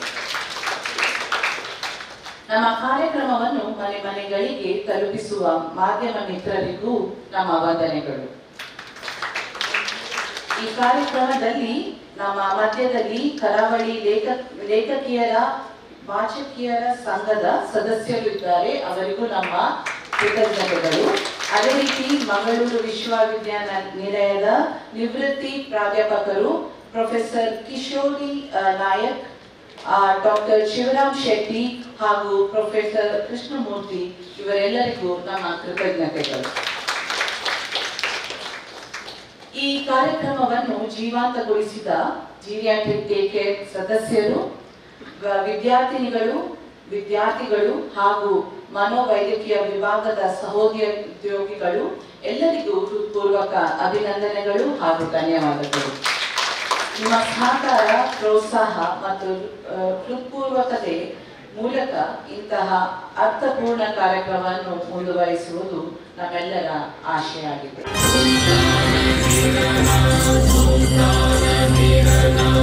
Abba